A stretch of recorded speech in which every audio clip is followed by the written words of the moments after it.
This program is about 2.5 hours. While attending the inauguration of his successor, Abraham Lincoln, in 1860, President James Buchanan remarked, "My dear sir, if you are as happy on entering the White House as I am on leaving, you are a very happy man indeed."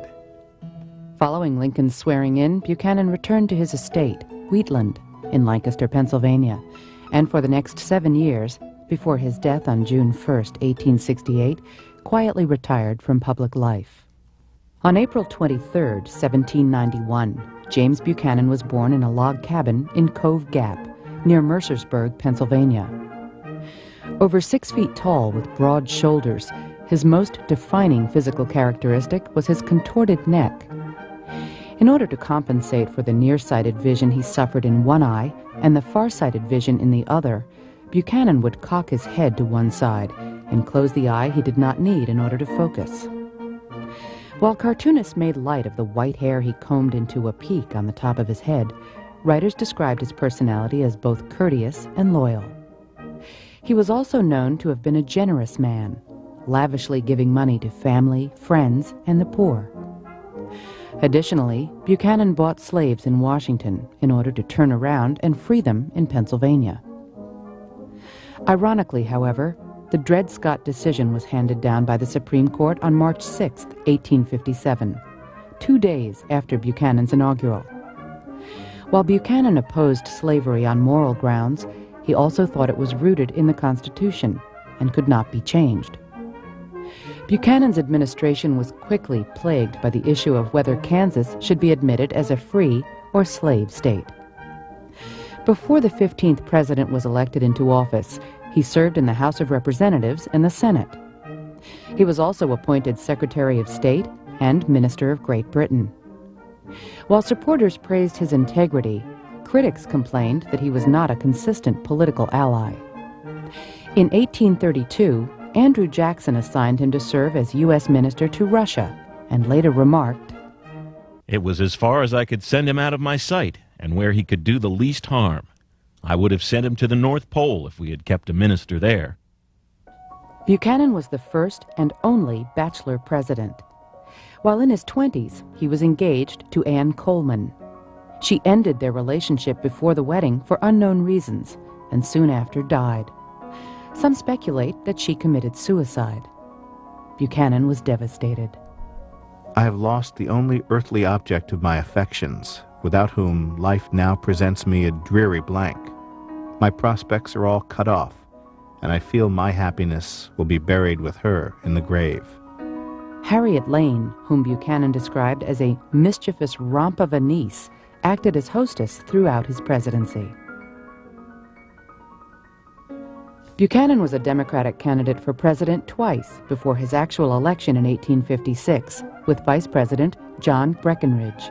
In addition to the Kansas question, Buchanan also faced an economic recession known as the Panic of 1857, the John Brown raid on Harper's Ferry, and the secession of South Carolina. Fearful of being blamed for these and other problems that beleaguered his administration, Buchanan remarked, "I have always felt that I discharged every public duty imposed on me constitutionally. I have no regret for any public act of my life, and history will vindicate my memory."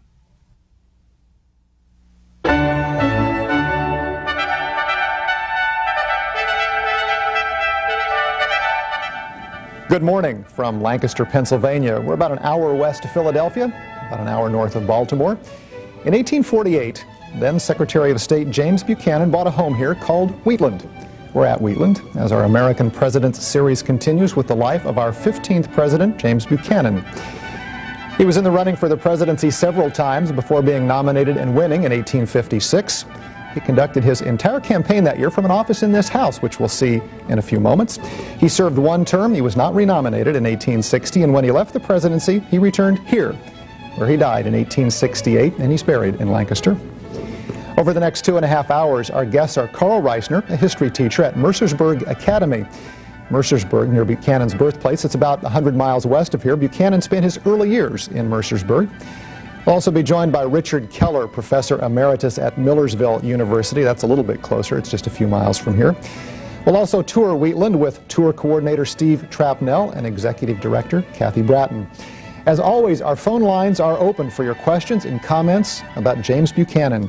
202-624-1111 if you're in the Eastern or Central time zone, and out west in the Mountain or Pacific time zone, 202-624-1115. Carl Reisner and Richard Keller, good morning. Thanks very much for being with us. Richard Keller is Professor Emeritus at Millersville University. In the opening taped vignette, we heard that opening quote that he wrote to his successor, Abraham Lincoln. And paraphrasing, he said, "If you're as happy coming in as I am leaving, you're a happy man." Why was James Buchanan happy to leave the presidency? Because so many things happened during his administration that he did not want to happen, but that he helped to bring about. Soon after he was inaugurated, James Buchanan stated that some of his objectives in the presidency were to suppress the agitation against slavery in the North and to destroy sectional political parties, by which he meant the Republican Party. But his policies during his term of office, particularly policies regarding the effects of the Dred Scott decision and the attempt to make Kansas a slave state, did just the opposite. The people of the North became more agitated against slavery, and the Republican Party gained so many new adherents that any reasonable Republican was likely to be elected in 1860, which is what happened. And that brought about secession and civil war. So James Buchanan had a very disastrous administration, and he should have been happy to get out of it. Carl Reisner, what's your assessment of the Buchanan administration? Well, my view is a little different. I think Buchanan was indeed happy to be leaving the office because he was frustrated by his inability to prevent what he felt was a preventable event, the Civil War. He was certain that if Lincoln were elected president, which he obviously was in 1860, that the Civil War would become a reality. And Buchanan was very frustrated by his inability to prevent that event from happening. It had been a frustrating 4 years, but I don't think a disastrous 4 years in terms of his ideologies. Just 4 years before this, he came into office as what's often described as one of the most prepared people to be president. 40 years of public service. Was he one of the most prepared? I would say he was. But what that demonstrates, as many historians have noted, is that that's not necessarily any indication that a person's going to be a good president. Lincoln had virtually no preparation, and yet he was a great president. So that doesn't mean a great deal, perhaps. Tell us about that 40 years of preparation to be president. Well, Buchanan had served in virtually every position imaginable. He began as a state legislator, then served in the Congress of the United States, ambassador to Russia, a term in the 9 years or so in the Senate, then Secretary of State, then ambassador to Great Britain. It's hard to imagine anyone, with the possible exception of Thomas Jefferson, being more prepared to be President of the United States. But as Dr. Keller said, that doesn't necessarily mean you're going to be successful. Certainly, depression is something that can destroy any presidency. It's been the case virtually every time it's occurred in American history. Buchanan, in his first few months in office, was forced to deal with a major depression, and that changed things radically. What did he look like? Buchanan? Mm-hmm. Well, it is said that he had one eye nearsighted and one eye farsighted, and that to speak to people and to see them clearly, he had to change his position, the position of his head. And he developed, from what they say, a wry neck doing that. It also made him appear to people to whom he was speaking distant and perhaps not as friendly as he might have been. And there is an indication that he wasn't as well liked by a great many people as he should have been. Carl Reisner, that's what he looked like. What was he like as a person? How would you describe his personality? As a young man, he was very feisty and confrontational, but became much more of a compromiser as he aged and had more experience in government. He was very loyal to his friends, very loyal to his family, and very much a person who maintained his positions even when they were under tremendous attack, whether they were personal or political. You mentioned loyalty to his friends. Who were his longtime friends? Who did he associate with? Well, Jeremiah Black, who ended up being his Attorney General and then Secretary of State for a while, was one of his very close friends. He was close to a number of people in Mercersburg. He was especially close to his family. He was the second of 11 children and was kind of the patriarch for the family and spent a lot of time with relatives. Richard Keller, your assessment of the personality of James Buchanan. Well, again, he seemed to be a kindly man, and as Mr. Reisner said, quite devoted to his family. But his friends were, for the most part, from the South. Buchanan was a bachelor. He was in Washington, D.C. a great deal. And Washington, in the first half of the 19th century, was almost a frontier city. It had been built in a swamp in the first place. And the people who came there, especially members of Congress, did not often bring their families. So they lived in boarding houses, and Buchanan lived with many of them, got to know people from the South, and they became his very close friends, and that came up later on, too. We are at Wheatland, the home of our 15th president, James Buchanan. We invite you to join us. Our first call up is from Worcester, Massachusetts. Good morning. Good morning. Yes, I have a question. I had heard from a professor I had many years ago in college that President Buchanan had first of all, a rather controversial and rather flamboyant vice president. And I also heard that there had been some scandal or some rumor, maybe by his political opponents, concerning his own sexual orientation at the time. I was wondering if there was any truth at all to that. Carl Reisner, his vice president. Well, that was Breckinridge, and Buchanan was very consistent in the selection of the vice president and the cabinet. He wanted every single member of his administration to be a unionist first, someone who put union above individual issue. Breckinridge was a Did that include Northerners and Southerners? Absolutely. Look at the consistency of his cabinet. Georgia was represented, Tennessee, Breckinridge was from Kentucky, Massachusetts was represented, Virginia, Pennsylvania. That was the impression he wished to leave, was union. And Breckinridge was a very powerful and well-known figure in the Democratic Party, a party that was factionalized at the time. That's why he was put on the ticket. Richard Keller? Well, Breckinridge, I don't know if you'd call him a particularly flamboyant character. I believe the vice president that the caller is referring to is William R. King of Alabama, who was really Pierce's vice president for a few weeks before he died. King and Buchanan lived together in Washington. Now let me say immediately that there's no disgrace in that, because many men lived together in boarding houses there because they hadn't brought their families to Washington. However, King was a very interesting person in that his own sexual orientation was open to question. He dressed very flamboyantly. In fact, many people in Washington called him Miss Nancy. Andrew Jackson called him Aunt Fancy.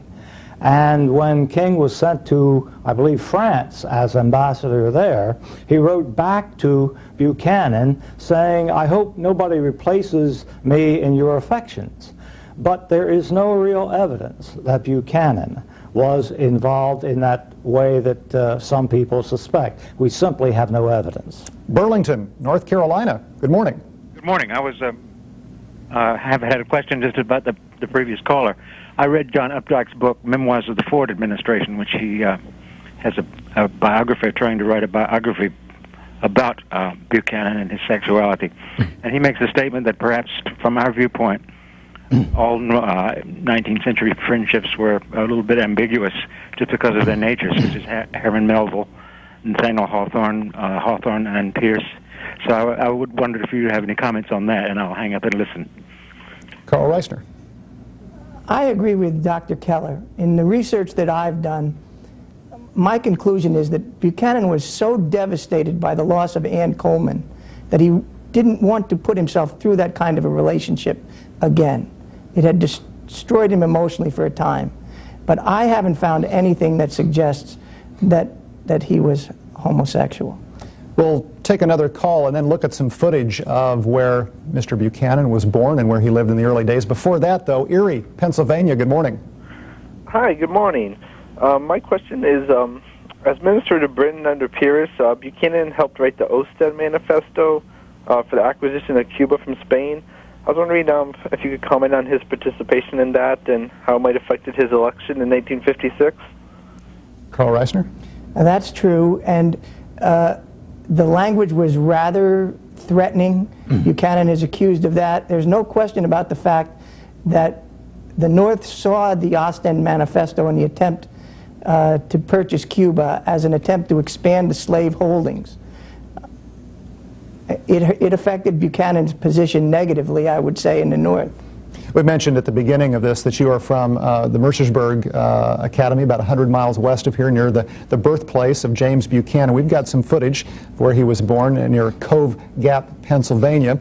And as we see that, tell us a little bit about where he was born and the log cabin he was born in. Well, Buchanan literally is a log cabin to the White House president. His father bought a trading post about 1.5 miles outside of Mercersburg. This is the spot on which the log cabin and the trading post originally were located. Buchanan was the second of 11 children, and for his first 5 years, he lived there in what is now a state park, in the woods, and settlers would come and buy goods from the Buchanan family as they prepared to trek west under the frontier. Do you know why this monument is a pyramid like this? I can speculate on it only. No one knows for sure. It's privately built by Harriet Lane's Foundation. And at the turn of the century, the wealthy in America had this fascination with pyramid power.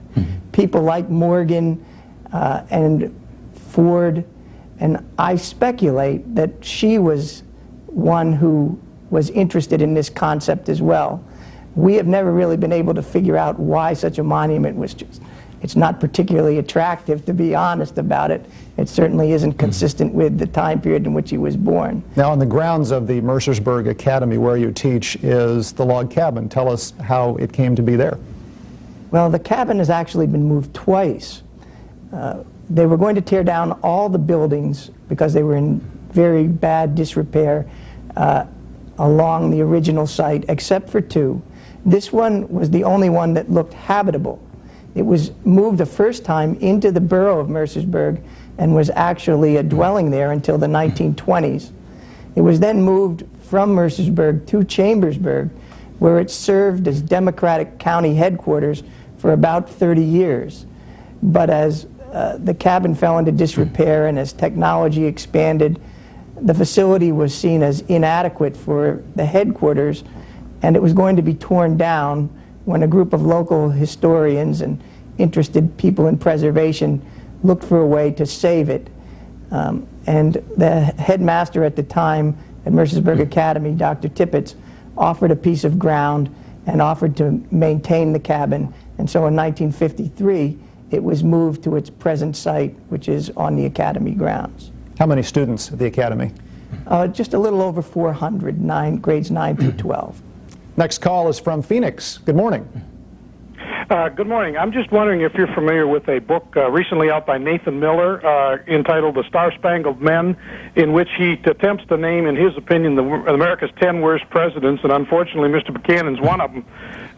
So was Franklin Pierce. Obviously the threat of slavery ran through that, but his take on Buchanan was basically that it was the temperament lacking for the presidency in terms of leadership. While he was successful, relatively so, in diplomatic or maybe even judicial posts, he just didn't have it as a leader and was very indecisive. I'd just be curious on your comments whether you think he deserves that type of ranking, and if you're familiar with the book, I'll hang up and listen to your answer. Mr. Keller. Yes, I think he thoroughly deserves that ranking, and I've read the book, and I think the author is essentially correct. Buchanan did not have the temperament.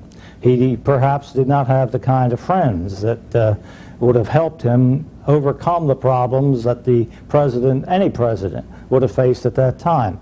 So Yes, he belongs there, near the bottom. Almost every ranking of presidents in the last 50 years has put Buchanan in the bottom 5 of presidents. Next call is from Massachusetts. What town? Yeah, Situate, Massachusetts. Good morning. And I've got an insight to share with the audience. About 25 or 30 years ago, there was a program called I've Got a Secret, which was hosted by Gary Moore, and he had a guest on there, which they rather quickly got his secret, which was that he was a grandson of a president of the United States. And of course, then the question was, well, who was who was the grandson of? And you know, they guessed Woodrow Wilson, and they guessed Teddy Roosevelt, and so forth. And then it came out that he was the grandson of James Buchanan, and which took everybody by surprise. But he said that Buchanan had a son at age 65, and he in turn had a son at age 68. So that is how they bridged the great number of generations there. I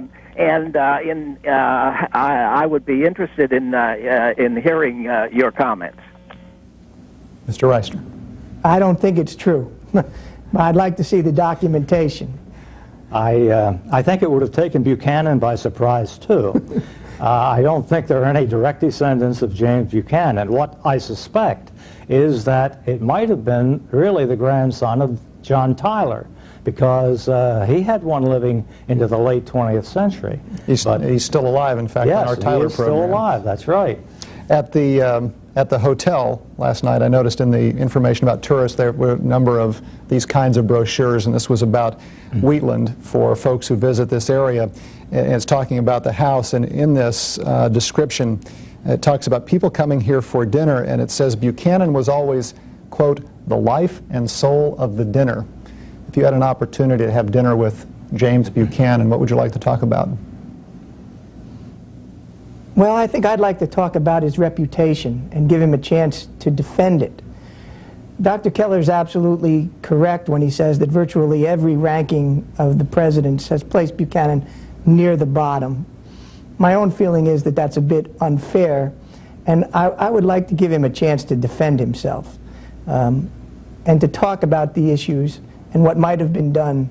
And I especially would love to hear him talk about his attempt to prevent Abraham Lincoln from becoming president. It's my favorite Buchanan story. When you talk about hearing him talk, what do you think he sounded like? Well, I don't know for a fact, but I believe that he had a rather deep voice. He was a large man for the time and very physical. In an interview we did with a Senate historian, he talked about his time in the Senate and him being quick-witted on the floor of the Senate. But did he have a good wit, sense of humor?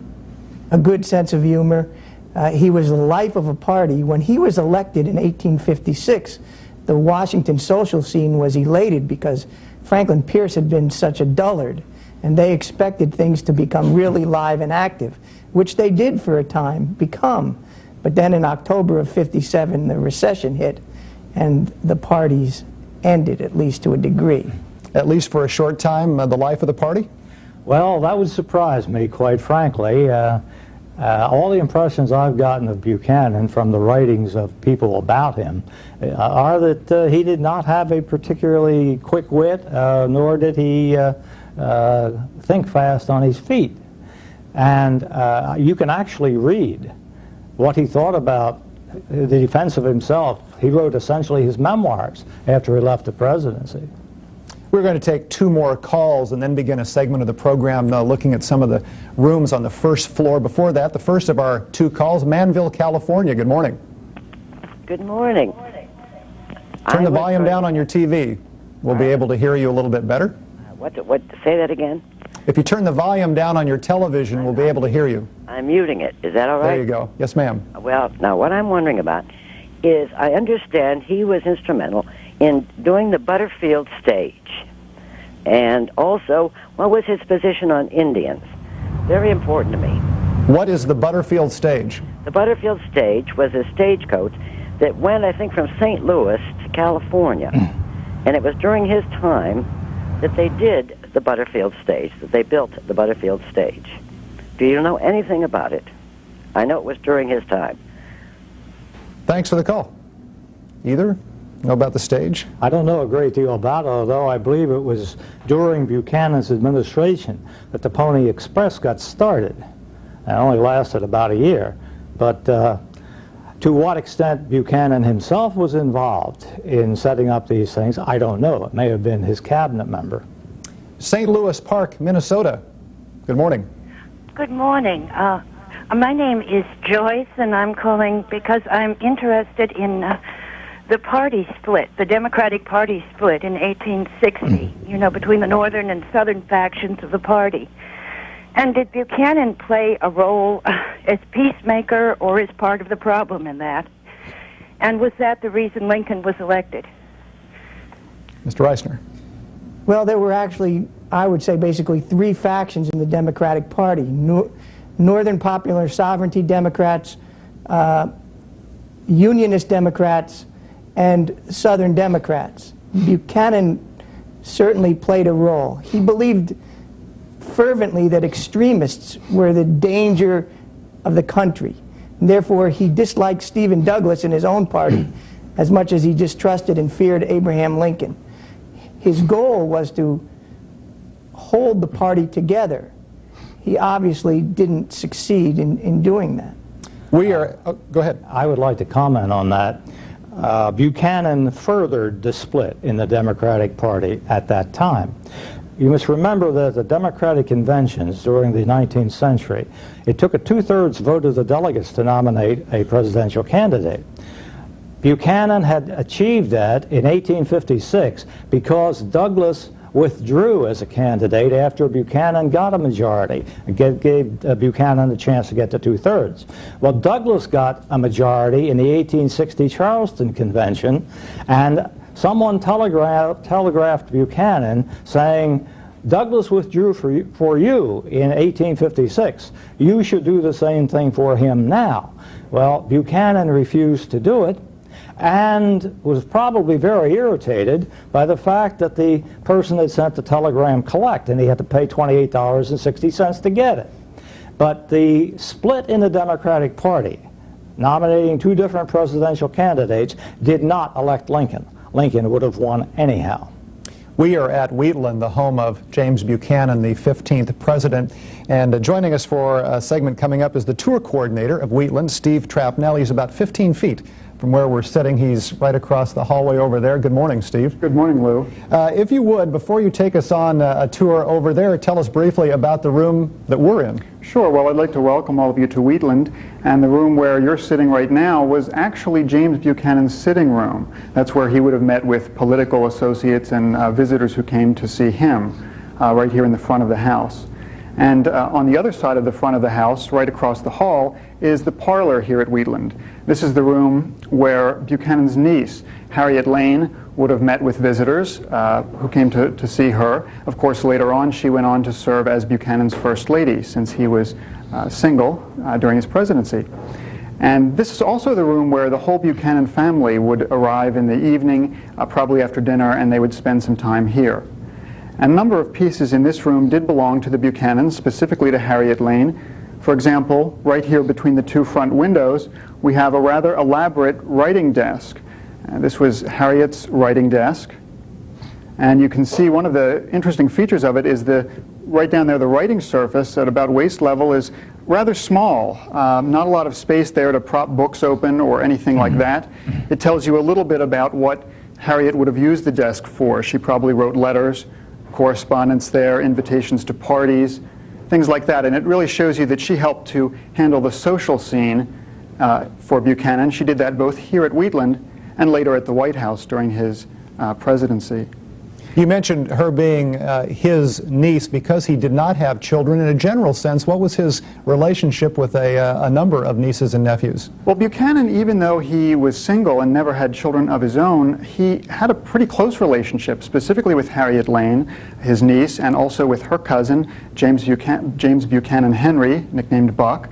That was a nephew who also lived here with Buchanan. And then with some other nieces and nephews, he helped to support them to some degree when they were orphaned at a young age. And a lot of them did come here to visit him on occasion. So he almost had a family circle, even though he was a single president. And Harriet Lane was an accomplished musician, a pianist. Yes, actually she was. And right here, also in the parlor, we have a piano. This piano was one that James Buchanan purchased for her. This was made by Chickering Company in Boston. And Harriet studied music at a number of schools, including a school called Georgetown Visitation Convent in Washington, D.C. We talked earlier with our guests here about who James Buchanan's friends were. There's a picture on the wall back there of one of his good friends of the time, Queen Victoria. Right, exactly. Right above the piano on the wall, we have two lithographs, Queen Victoria and Prince Albert, right here above the piano. How is it that they were such good friends with James Buchanan? Well, before his presidency, Buchanan was the minister, or what we would call ambassador, to England. So he and Harriet went over there and, of course, got to know the Queen and Prince Albert. And they struck up a friendship. Particularly, Harriet and the Queen got along fairly well. This was very helpful later on for Harriet because it helped her to see how the Queen entertained political guests and held essentially state dinners, we would call them, and that helped Harriet during her time as First Lady. These particular lithographs were gifts that the Prince of Wales brought over in 1860. He visited the White House, President Buchanan and Harriet Lane. They had a state dinner, and they also visited Washington's grave at Mount Vernon. Before you leave that room, tell us a little bit more about that visit by Prince Albert in 1860 and what that may have been like when he came to Washington. Well, I think it was a pretty significant event. I believe that was actually the first time that a member of the British royal family visited the Americas, their former colonies. And so after we had fought a couple of wars, it symbolized that our relationship was getting better between these two countries. Also, the prince was rather young. I think he was only 19 when he visited here and toured the United States, America. So I'm sure he had a good time, and I think he and Harriet Lane got along pretty well. In fact, they went, the whole party went on a cruise along the Potomac River, I believe, down to Mount Vernon. And right behind you, as we continue, is the library. Yes, this was Harriet Lane's room, but the room that we're moving into now was James Buchanan's library, where he spent a lot of time here at Wheatland, and there are a lot of pieces here that belong to him. Buchanan, of course, was originally an attorney. He might have done some legal business here, and also in this room he worked on his inaugural address and the book that he wrote after his presidency. Right now we're taking a look at some books in a bookcase which is original to the house. This particular bookcase was here in Buchanan's time. The works of James Buchanan would be a collection of some of his writings, what may appear in a presidential library in some cases. He also enjoyed some novels, classic novels, and of course he had some law books. Talk a little bit more about those books. Did he have time to, as we know it today, read for fun? Well, I guess so. From some of his relatives, a niece particularly, wrote that that Buchanan was constantly either writing letters or reading. Those were apparently two big pastimes of his. So of course he read law books, he read books that had to do with government and the country, but he also did read novels apparently, and that was a big pastime of his. And the table to your right is original? Yes, this table in the center of the room was James Buchanan's desk, probably where he penned some of his work for his book, which is Mr. Buchanan's Administration on the Eve of the Rebellion. It was published after the Civil War and basically was his attempt to explain his policies and philosophies during his presidency. Here on the book, or here on the desk today, we have a book which was actually done by the executor of Buchanan's estate after he died, and was kind of taking an inventory of the furnishings here in the house, and they're related to his will. In that room also is a picture from Leslie's Illustrated that has helped you all find out how to put this house together. Tell us about that drawing and how it's affected how you do your work here. Right here, this drawing was done for something called Frank Leslie's Illustrated Newspaper in 1857, after Buchanan was elected president. The newspaper sent a reporter and an artist here to kind of introduce the country to their new president.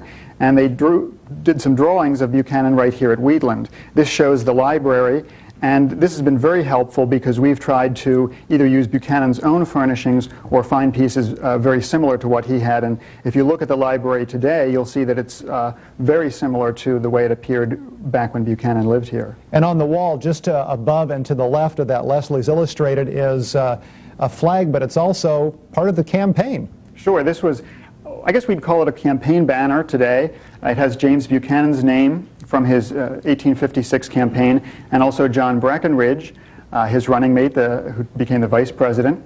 And you'll notice the spot on the flag where we have the stars is a lot different than it is today. There were only 31 states when Buchanan was elected. So that shows the 31 stars. How did you become involved with work here at Wheatland? Well, I've always been interested in history. I'm originally from Lancaster, so it seems natural that to come to the only home of a native Pennsylvanian president, and I've enjoyed meeting different people here, showing guests through the house. I find Buchanan kind of an interesting person because there's less known about him than other presidents. And you are in, as they say, period dress. Yes, Buchanan actually was a rather formal gentleman. He liked to wear more formal attire, a coat, a vest, and so forth. Probably the portraits that you have of him usually show him pretty formally dressed. And we have a group of very dedicated volunteers here who dress in period costume, women in hoop skirts and so forth, and they really do a tremendous amount of work to show a lot of visitors through the house. Steve Trapnell is the tour coordinator here at Wheatland. Thanks very much. Thank you. A little bit later in the program, we'll be looking at some of the rooms upstairs. Carl Reisner, we talked earlier about Mr. Buchanan's birthplace in the log cabin. Tell us about his education in those early years. Well, James went to what was called the Old Stone Academy. It was literally a one-room schoolhouse in Mercersburg. Classes were taught by the local minister, by the local dentist. He was a very good student. It was the typical one-room classroom situation where children from ages about 6 to 14 attended. He was also a bit of a bully and was apparently accustomed to getting in fights at lunchtime and things of that sort. Until one day a young man arrived who was bigger and stronger than James, and he says in his papers that it was at that point he learned the meaning of accommodation. I don't know if that's true, but... Richard Keller, later in his education, when he went to Dickinson College at one point, he wrote that he was concerned about perhaps being expelled. He was expelled, as a matter of fact. Why? He was. He was told not to come back. Now, they got him back in, but he was apparently a cut-up during that time. And any indication from the papers about why? I mean, specifically? Apparently, there were some liquor episodes, but I'm unclear on what else he might have done at that time. Shelbyville, Tennessee. Good morning. Good morning. Can you hear me? Yes, ma'am. I've been on hold since before you went to the house, so this has nothing to do with the house or his schooling. I just called to correct the man who called and said it was James Buchanan's grandson on the Gary Moore show. I remember that show very clearly, and it was John Tyler's grandson, who would not have been surprised at all, except perhaps at his youth. Okay, thank you very much for pointing that out for us. A call from not too far down the road from where we are now is from York, Pennsylvania. Good morning. Yes, good morning. I'm curious, what was President Buchanan's reaction to the pig war? The pig war?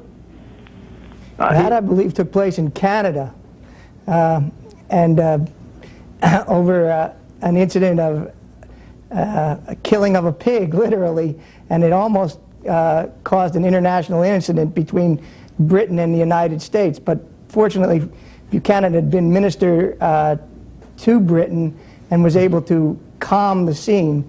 And I think that's one of the things we can say about Buchanan's administration, that the Anglophobia which had been so prevalent in the 30s and 40s, was reduced as a consequence of his administration. Zanesville, Ohio. Good morning. Good morning. I I just want to say that President Buchanan has been my favorite president ever since junior high school. I'm 43 years old now, and he had 40 years of fantastic service to this country, and he had tried every way he could to avoid the war between the states. And I think that the reason his reputation has been so solid is that Lincolnophiles have worked to discredit him ever since Abraham Lincoln became president in 1861. Richard Keller? I didn't get the last part of that about Abraham Lincoln. It was hard to understand, but he was talking about the 40 years of service, and in one of the pieces I was reading, the author commented that it seemed that James Buchanan spent his entire life preparing to be president. Well, certainly his entire political career has very meritorious aspects to it. There's no question about that. His presidency is something else again. He didn't want Lincoln to become president. He tried very hard to prevent it, but his policies during his own term of office simply led to it. Now, besides that public service, he was a candidate for president other times, several times previous to 56. He had tried to get the Democratic nomination for president in 44, 48, and 52. He finally did get that nomination in 56. I would mention what H.L. Mencken wrote in the 20th century about Ulysses S. Grant. Mencken said, if we could have avoided the Grant administration by extending the Civil War for 8 more years, it would have been well worth it. Well, that seems a little extreme to me, but if we could have avoided the Pierce and Buchanan administrations by extending, let's say, Andrew Jackson's life and term for a lot more years, that might have been worth it. Spokane, Washington, good morning. Good morning. Listen, I have been enjoying your series very much, and thank you very much for having it. I have a question, since we're kind of coming into the presidential nomination season here in the country here with the election in 2000. How did one become a nominee of a major political party? What was the selection? How were delegates selected? How did the candidates campaign? I'm very curious, and I'll listen off the air. Thanks. Good question. Well, the process was rather different, obviously, than it is today. You were selected at a nominating convention. Buchanan was, in fact, nominated at Cincinnati in 1856 on the 17th ballot.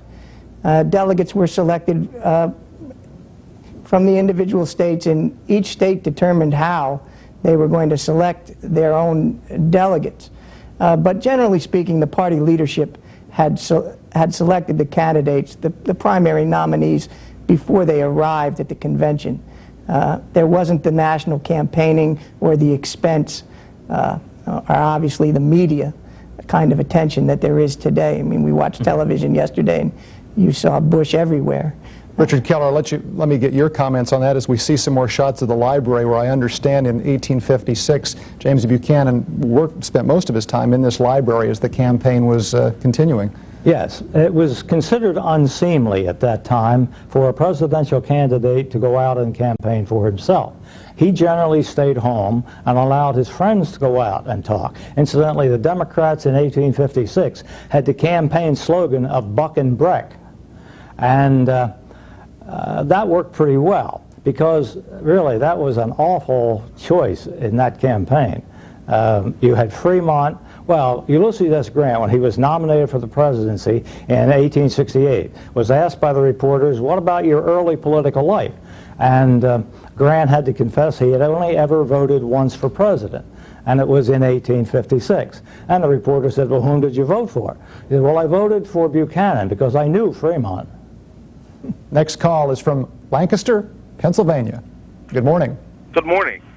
As a person who has studied the city ordinances in Lancaster, I'm a retired police officer.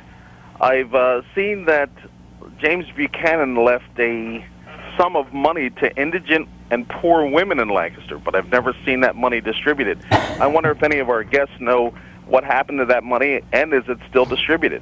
Before you go, as a resident here, have you been here before? Sure. My name is Gerald Wilson. I'm a school teacher in Lancaster, but I remember as a very young boy, probably in 4th or 5th grade, I think everybody in our school was taken out to Wheatland and given tours. Plus, I used to live very close to Woodward Hill Cemetery, where he's buried, and every year they have a big ceremony there at the cemetery commemorating his life. Because of that ceremony and the school tours here, do you think a lot of folks here in Lancaster know about James Buchanan? Oh yeah, I'm sure everybody does. I think because Wheatland is such a, as you can see, it's a beautiful home here in Lancaster. I think everybody's driven past it and has been there either through school or just by passing by, and the big sign there telling that he was the 15th president of the United States. But I think everybody knows a little bit about him. I don't think they know as much as being brought out today, and thanks C-SPAN for that. Appreciate the call as we see the scene of the outside of Wheatland. Mr. Keller? I don't know anything about that fund. Never heard of it. Me either. We've got some footage. We can come back to Carl Reisner. We have other footage of his childhood home. Tell us a little bit about his parents. Well, Buchanan's father was an immigrant. He bought a business, a trading business, in the 1760s along the mountain range, which was then the frontier, turned it into a very profitable business, ultimately moved his family into the town of Mercersburg, into this home that you can now see, your viewers can see on television. He bought a lot of property in the area and became a very successful business person. Buchanan's mother, Elizabeth Spear Buchanan, was a very warm, nurturing, and community-involved woman who obviously spent a lot of time raising children, as the Buchanan family was rather large. Marion, Ohio. Good morning. Good morning. If Andrew Jackson or Zachary Taylor had been president of the United States when instead of Buchanan, the South wouldn't have seceded, because earlier both of them had told South Carolina, and they were Southern slave-holding generals, and they said if South Carolina seceded, they would lead the troops and hang the ringleaders.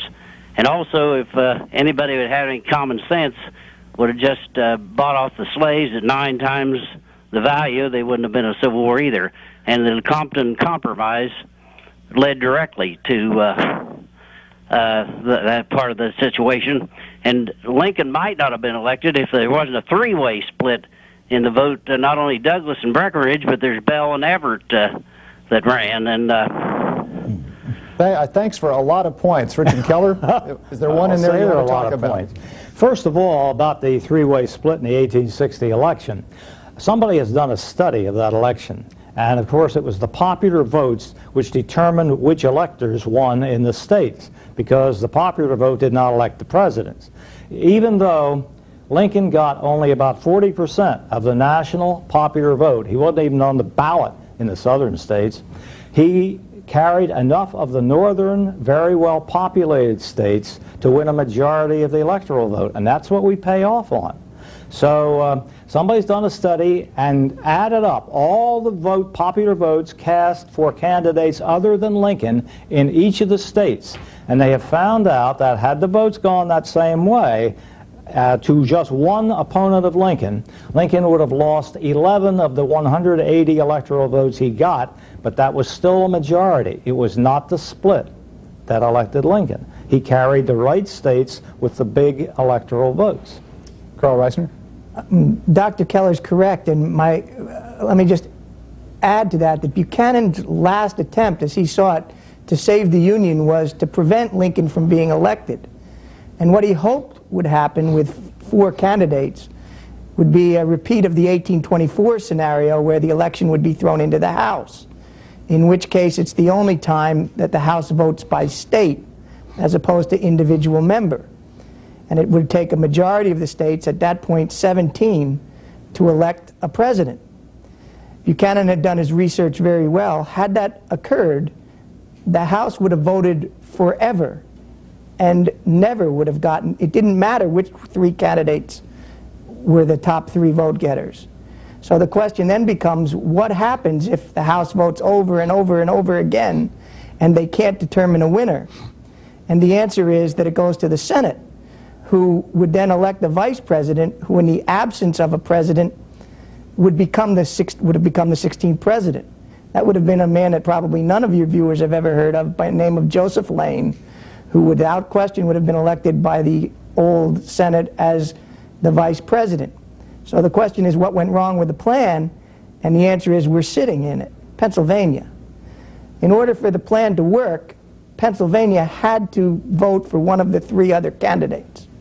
When Lincoln won Pennsylvania, the election was virtually over, and that was one of Buchanan's greatest frustrations, that as the leader of the Democratic Party, he couldn't deliver his own state to his party to defeat Lincoln, because he was convinced, and he was correct, that if Lincoln won, secession would become a reality. And I'd like to just say one more thing to the last caller.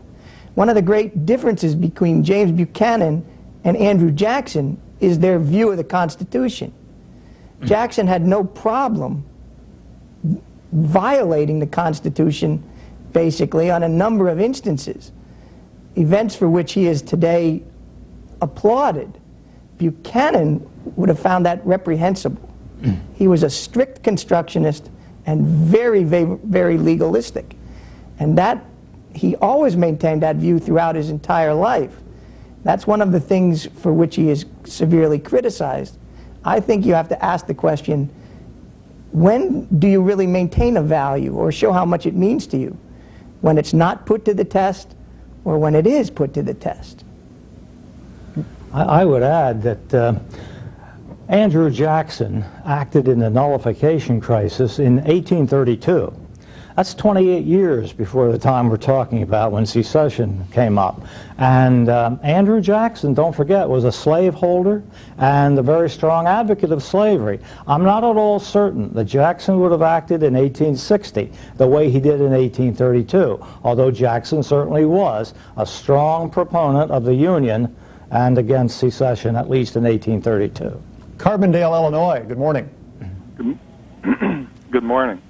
I have one comment about the last the last discussion. Pennsylvania was a key state. I think Van Buren understood it with the Bucktail movement, and also Lincoln understood it with his key cabinet appointment. But my question is regards Buchanan and Stephen A. Douglas. Douglas was infuriated with Buchanan over patronage in the postmaster position in Chicago and the patronage that went along with it. Buchanan also went after Douglas with running Danites against him in the 1858 Senate election. Could you comment on that controversy between the two? Thank you. Our guests are looking at one another. I can't. Didn't hear a thing. Oh, you weren't able to hear the call? Didn't hear a thing. Well, I heard the call. There's no question about the fact that Buchanan disliked Stephen Douglas. And as Dr. Keller has said, that was very destructive to the Democratic Party. Buchanan believed that extremists on any side of any issue were detrimental to the country.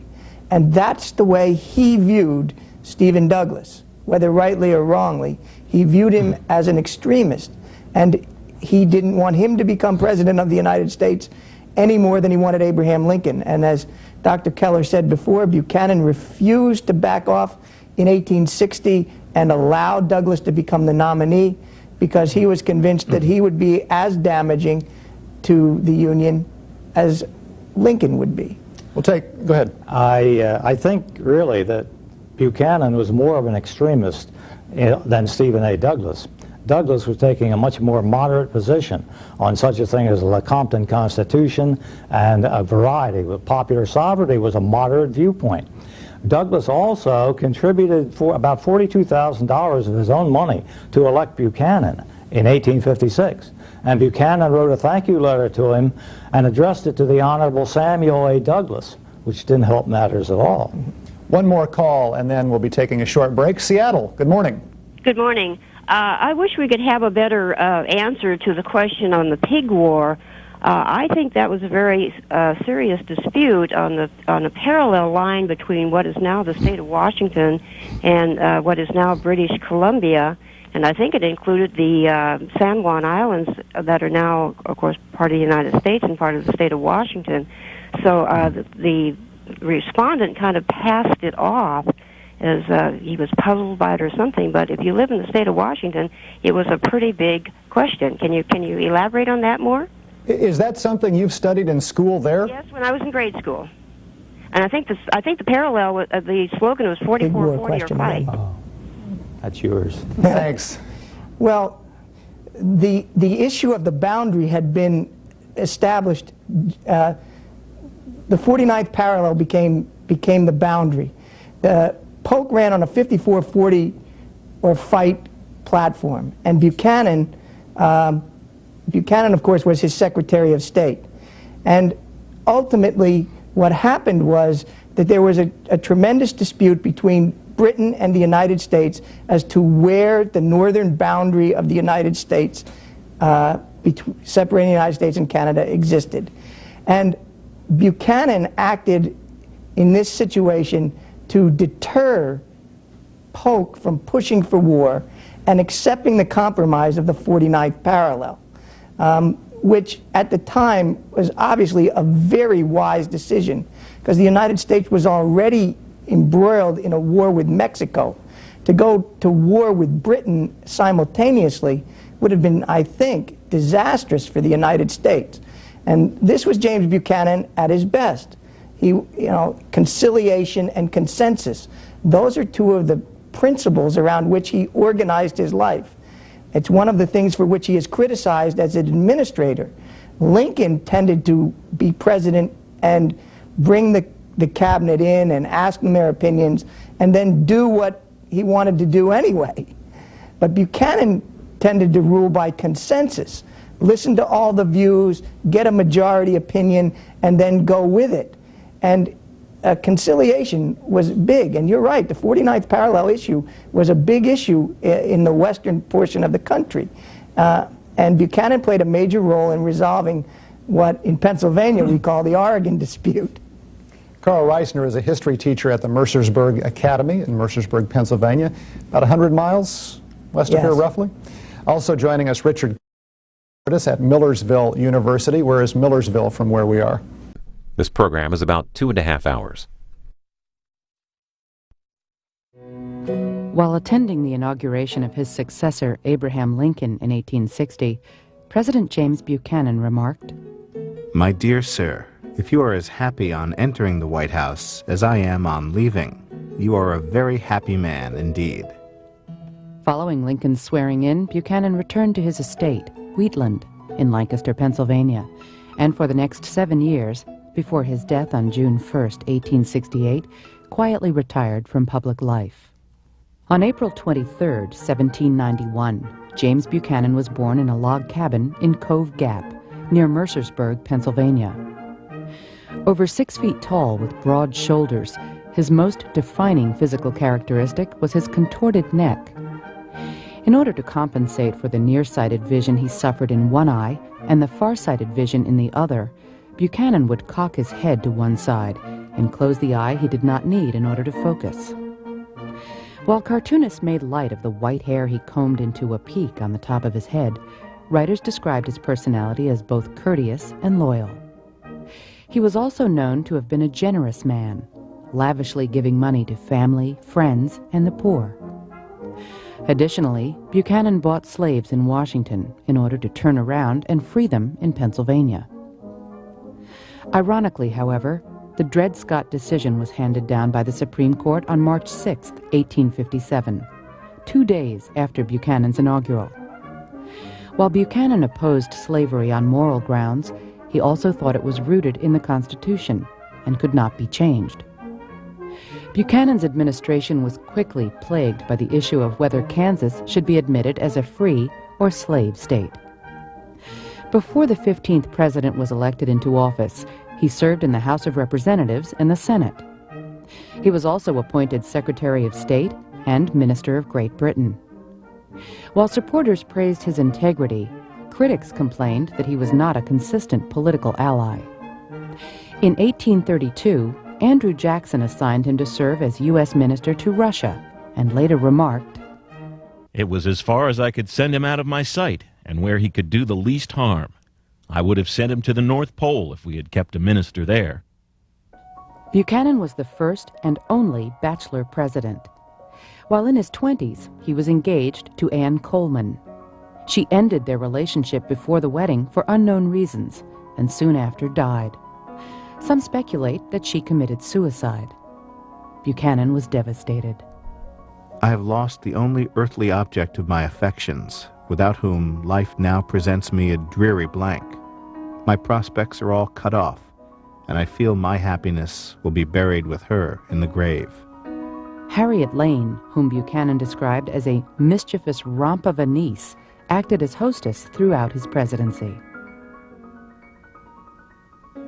Buchanan was a Democratic candidate for president twice before his actual election in 1856, with Vice President John Breckinridge. In addition to the Kansas question, Buchanan also faced an economic recession, known as the Panic of 1857, the John Brown raid on Harper's Ferry, and the secession of South Carolina. Fearful of being blamed for these and other problems that beleaguered his administration, Buchanan remarked, I have always felt that I discharged every public duty imposed on me constitutionally. I have no regret for any public act of my life, and history will vindicate my memory.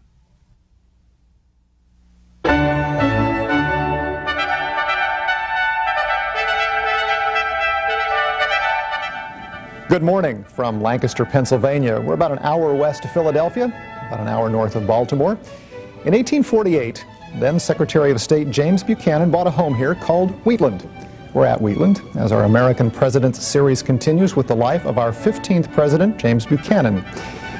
He was in the running for the presidency several times before being nominated and winning in 1856. He conducted his entire campaign that year from an office in this house, which we'll see in a few moments. He served one term. He was not renominated in 1860, and when he left the presidency, he returned here, where he died in 1868, and he's buried in Lancaster. Over the next 2.5 hours, our guests are Carl Reisner, a history teacher at Mercersburg Academy. Mercersburg, near Buchanan's birthplace. It's about 100 miles west of here. Buchanan spent his early years in Mercersburg. We'll also be joined by Richard Keller, Professor Emeritus at Millersville University. That's a little bit closer. It's just a few miles from here. We'll also tour Wheatland with Tour Coordinator Steve Trapnell and Executive Director Kathy Bratton. As always, our phone lines are open for your questions and comments about James Buchanan. 202-624-1111 if you're in the Eastern or Central time zone, and out west in the Mountain or Pacific time zone, 202-624-1115. Carl Reisner and Richard Keller, good morning. Thanks very much for being with us. Richard Keller is Professor Emeritus at Millersville University. In the opening tape vignette, we heard that opening quote that he wrote to his successor, Abraham Lincoln, and paraphrasing, he said, if you're as happy coming in as I am leaving, you're a happy man. Why was James Buchanan happy to leave the presidency? Forced them. So I believe he felt legitimately that the South had entered the Union with their slaves, the Constitution had legitimated them, and therefore the only way to eliminate slavery would be by the states making that choice themselves, or by what ultimately happened, which was constitutional amendment. Well, that's perfectly true. Not only Buchanan believed that, Abraham Lincoln believed that too. He did not want to, in his first inaugural, he said that he would not interfere with slavery in the states where it existed. In fact, he supported the passage by Congress of a constitutional amendment, which would guarantee slavery in the states where it existed forever. Of course, Civil War prevented the passage of that amendment in the states. But the problem before the Civil War in the 1850s was not slavery in the states. It was slavery in the territories. That's what they were arguing about, and that's a different kettle of fish. We'll come back to that after Pittsburgh. Good morning. Good morning. C-SPAN? Yes, go right ahead. Okay, well, thank you very much for your program. I'm calling to ask a question about the Buchanan administration and the fact that they allowed the South to get a lot of munitions and to arm to the teeth through people like John Floyd, I believe his name was, who was, I think, the Minister of Defense in the Buchanan administration. And the fact that when, like, the Sumter was fired on, people actually rode by Wheatfield and called out things like, these aren't exact quotes, but things like, you traitor and so forth, because they perceived Buchanan as allowing his Southern friends to rearm the South to the teeth, and now that there was going to be a civil war, which had been pretty obvious to most people, Buchanan had, helped the South. I'm going to hang up and listen for your comments. Thank you. Mr. Keller. Well, John B. Floyd, the Secretary of War in the Buchanan administration, was more noted for selling contracts to manufacturers and the like than he was for transferring arms and ammunition to the South. Jefferson Davis, the Secretary of War under Pierce, may have done more of that than John B. Floyd did. But certainly the public reaction against Buchanan was similar to that, what the caller said, when secession began to occur. Buchanan believed that you could not coerce a state. Now, what do you mean by coercing a state? Coerce it to stay in the Union? Well, sure, that's what they were talking about at that time. But how do you coerce a state? Do you make them elect members of Congress? Well, you can't do that. All you can do to coerce a state is to enforce federal law in that state and protect federal property in that state. And Buchanan did not do that. I don't know that he had much of a chance to do that, to be honest with you. His term was almost over when that was happening. And by early 1861, James Buchanan was thinking about home, Wheatland. And he wanted to get out of Washington as quickly as possible, and he wanted to get out with his reputation intact, and so he didn't try anything like that. Lincoln would have faced the problem, and would have had a real problem with trying to enforce the law in the so-called seceded states. But Jefferson Davis took him off the hook. He attacked Fort Sumter, and that made it easy.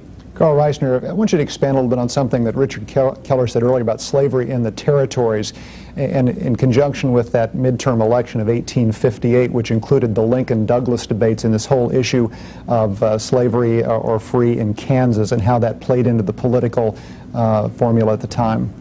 Well, I think Dr. Keller has made an excellent point, and one of the points that I try to make in my classes. I think there's a tremendous national misconception about Abraham Lincoln.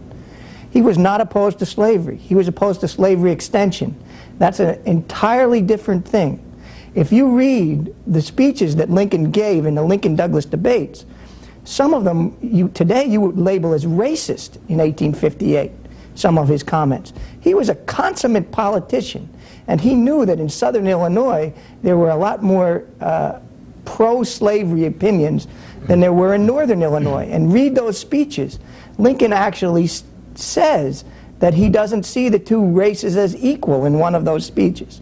It's also the case, interestingly, Buchanan made one final attempt to save the Union in December of 1860, which was the Crittenden Plan, which basically would have taken the Missouri Compromise line and drawn it all the way across the country. It was voted down by the Congress as soon as it was South Carolina seceded. Abraham Lincoln offered the country the Crittenden Plan in June of 1861. But by that point, the country was embroiled in a war. And of course, the South refused it. But we have somehow developed this, what I would say is a huge misconception, that Abraham Lincoln was this great abolitionist. That, I think, is just historically false. Getting back to the end of James Buchanan's term, if I could, the states had seceded, the first shots of the war had been fired. How did he respond to that? Abraham Lincoln? No, James Buchanan. Oh, James Buchanan wasn't in office when the first shots of the war were fired. That was in April. So now, but the states had seceded. The states had seceded by then, that's right. Well, Buchanan, in his annual message to Congress in December of 1860, made this comment. It's a rather extended one. He said, first of all, it's all the fault of the North. Their attack on slavery is bringing this about, and the southern states are perfectly justified in seceding. But they shouldn't do it because secession is unconstitutional. And then he added, just to confuse everybody, if the states do secede, the president has no constitutional power to prevent it. So that, I don't know where we were left after that. But he was not in power when the shots were fired in Fort Sumter. Waltham, Massachusetts, good morning. Hello, my name is Ann Kent, and I want to thank you very much for your program on the American president. I'm enjoying it immensely. My comment is, I do agree with the last speaker's assessment that Abraham Lincoln was shown to be sort of on the side of slavery, as were a lot of the other presidents. But I think the important thing is I read once in an American Heritage magazine that it is a mistake for us in the present to apply our philosophy and our outlook to people who have lived in the past. Thanks for that point. As historians, what are your thoughts on that idea? Well, I think that's absolutely accurate. You can't judge someone in the 1850s by 1990s terms or 1990s circumstances. I think that is absolutely true. I think it's also the case, though, that you have to look at the record. Abraham Lincoln's record has been embellished beyond anyone else's in this country's history. We'll be focusing on him next week. I will disagree, however, with the caller saying that Lincoln favored slavery. He did not favor slavery. He was not an abolitionist, that's true, but he did not favor slavery. And as for the Lincoln-Douglas debates, yes, he said some things that I'm sure he wished he didn't have to say, but he was a politician. As Mr. Rosner said, a consummate politician, and he was trying to win an election. And that's why he said those things. But he was against slavery. Just a short time after James Buchanan's inauguration, the Supreme Court handed down the Dred Scott decision. What impact did that have on Mr. Buchanan's administration? Well, Buchanan, first of all, the Supreme Court did not really hand down the Dred Scott decision. That's another misconception. They threw the case out because Scott was a slave and had no right to petition the court. However, they went on to say, if we had the right to rule on this case, this is what we would have said, which is that slaves are property and protected by the Fifth Amendment wherever they are. From Buchanan's point of view, as a lawyer and a strict constructionist, he hoped that this would resolve the issue, at least for a while, that the legal elements of the society had ruled on the issue, and therefore, as one entitled or responsible for executing and enforcing the laws, the outcome was clear. He hoped that it would put the issue to rest. Obviously, it didn't. It muddied the waters even more. Well, unless all the constitutional law people I've read are wrong, they claim that the Dred Scott decision did declare at least a part of the Missouri Compromise unconstitutional. And that had a tremendous impact upon the people of the North. They also feared that there was going to be a second Dred Scott decision, one that would force slavery into the free states of the North. Now, a lot of historians have poo-pooed that possibility, but it was a real possibility. There was then a case moving through the courts of New York State, case of Lemon versus the people of New York, which could have been used, if it ever reached the Supreme Court, as a vehicle for declaring that the Constitution protects slaves as property and the states can't keep the slaves out. In something I read, I got the sense that he may have known, Buchanan may have known ahead of time what that Supreme Court decision would be. How did that happen? Buchanan tried to influence the court. Yeah. He knew that the decision was coming out. He wanted him to say something definitive so that that issue would be removed from his plate, so to speak. There's no question about that. He did. And he influenced Justice Greer of Pennsylvania to join the 5 Southerners who were willing to say that the Missouri Compromise was unconstitutional. Buchanan didn't want it to be just 5 Southerners. He wanted a Northerner in there. And so he influenced Justice Greer to join them. And then in his inaugural he says, well, let's all obey whatever the Supreme Court has to say. And he knew all ahead of time what it was going to say. It was a very improper thing for him to do. Los Angeles, good morning. Good morning. I would like to ask the experts about the fact that I have seen from time to time references made to Mr. Buchanan that he was gay and in the closet. Is there any truth to this? Something we talked about earlier, Carl Reisner? From my research, I would say that that's false. I haven't found anything in the things that I have read that would lead one to that conclusion. I agree with that. There's no evidence to warrant that. Hickory, North Carolina. Good morning, gentlemen. I'm enjoying your show this morning. Thank you. Thanks for your call. Y'all have referred to a number of compromises or attempts at compromise. Would you mind detailing some of the attempted compromises during this period that tried to keep the southern states in the Union? Specifically, were there any economic compromises over the tariff or what might be considered mercantilism to a Southerner, at least, during that period? Well, the two compromises that were attempted during the secession crisis were the Crittenden Compromise and the Washington Peace Conference. And the Crittenden Compromise, named after a senator from Kentucky, contained 6 constitutional amendments which they wanted to add, all of which had to do with slavery. Now, one of them doesn't mention slavery, but it makes all the other ones and itself unamendable. So they all had to do with slavery.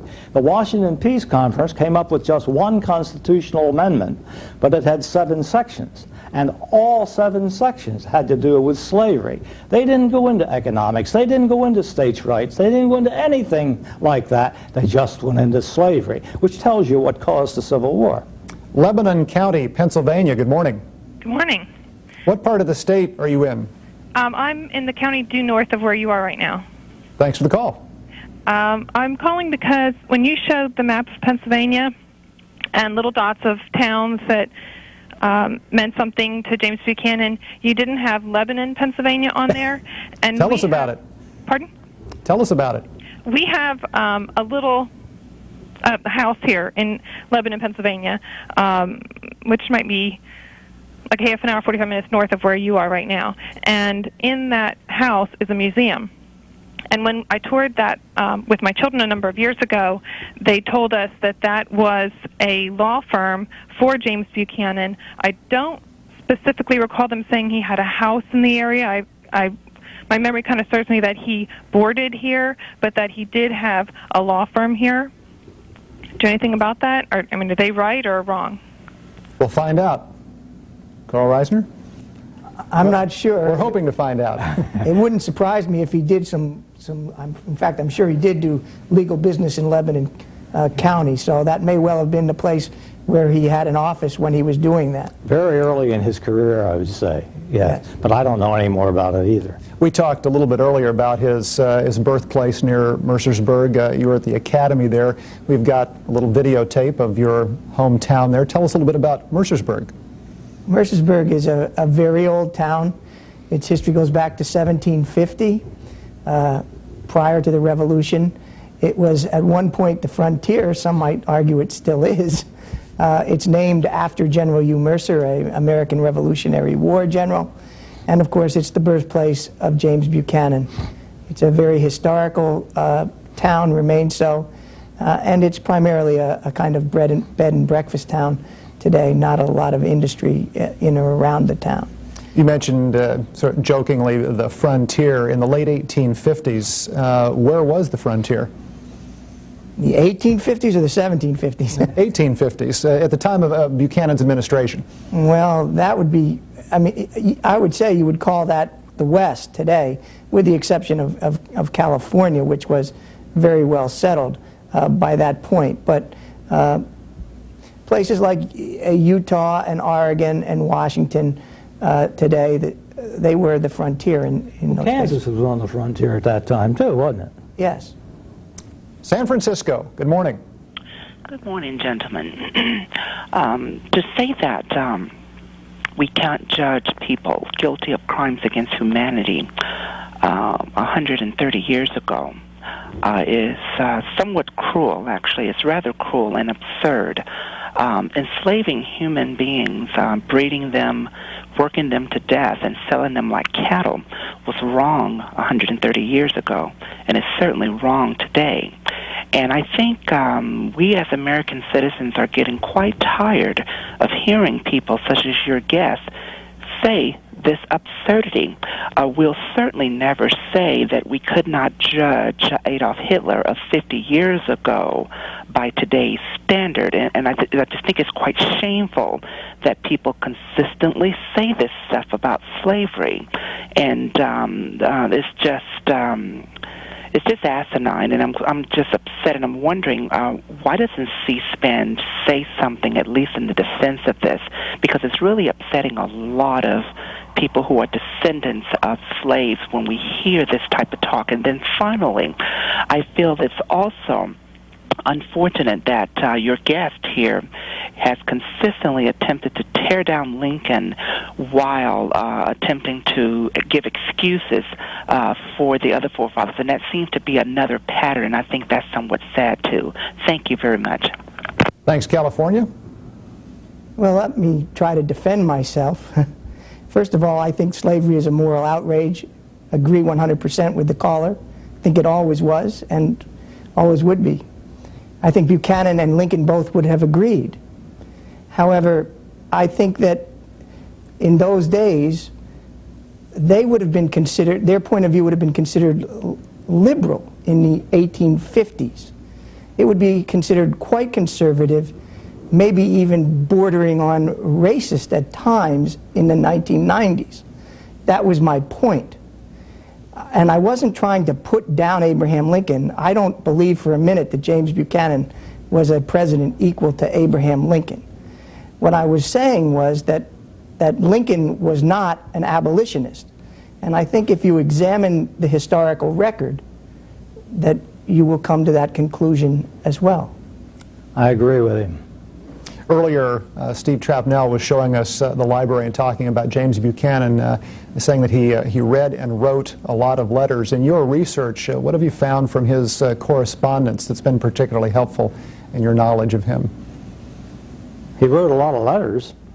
I don't know that he put his private thoughts very much into the letters, but he wrote a lot of them. They were mostly on political subjects.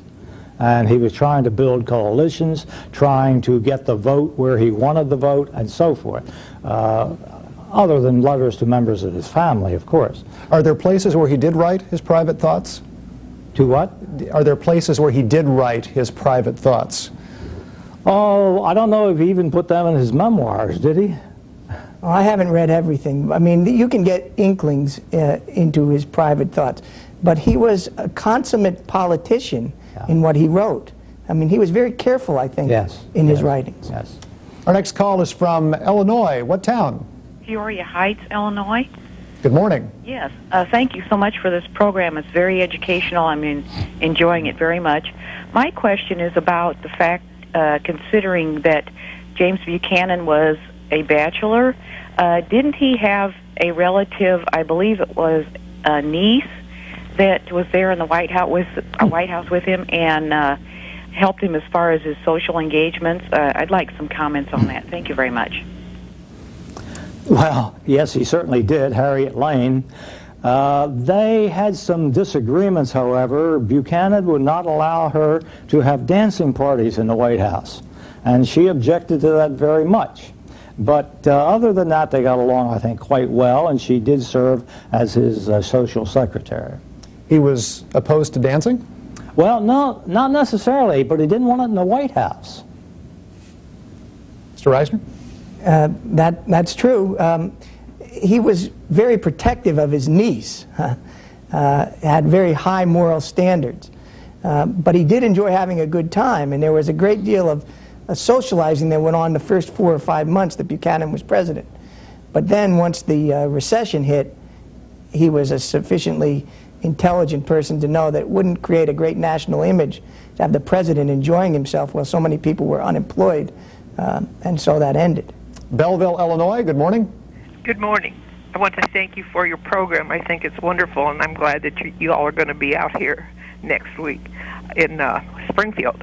I'm downstate in the southern part of Illinois, and I'm curious about your setup piece, where you said that Lancaster, Pennsylvania was the oldest inland city in the country. What do you mean by inland?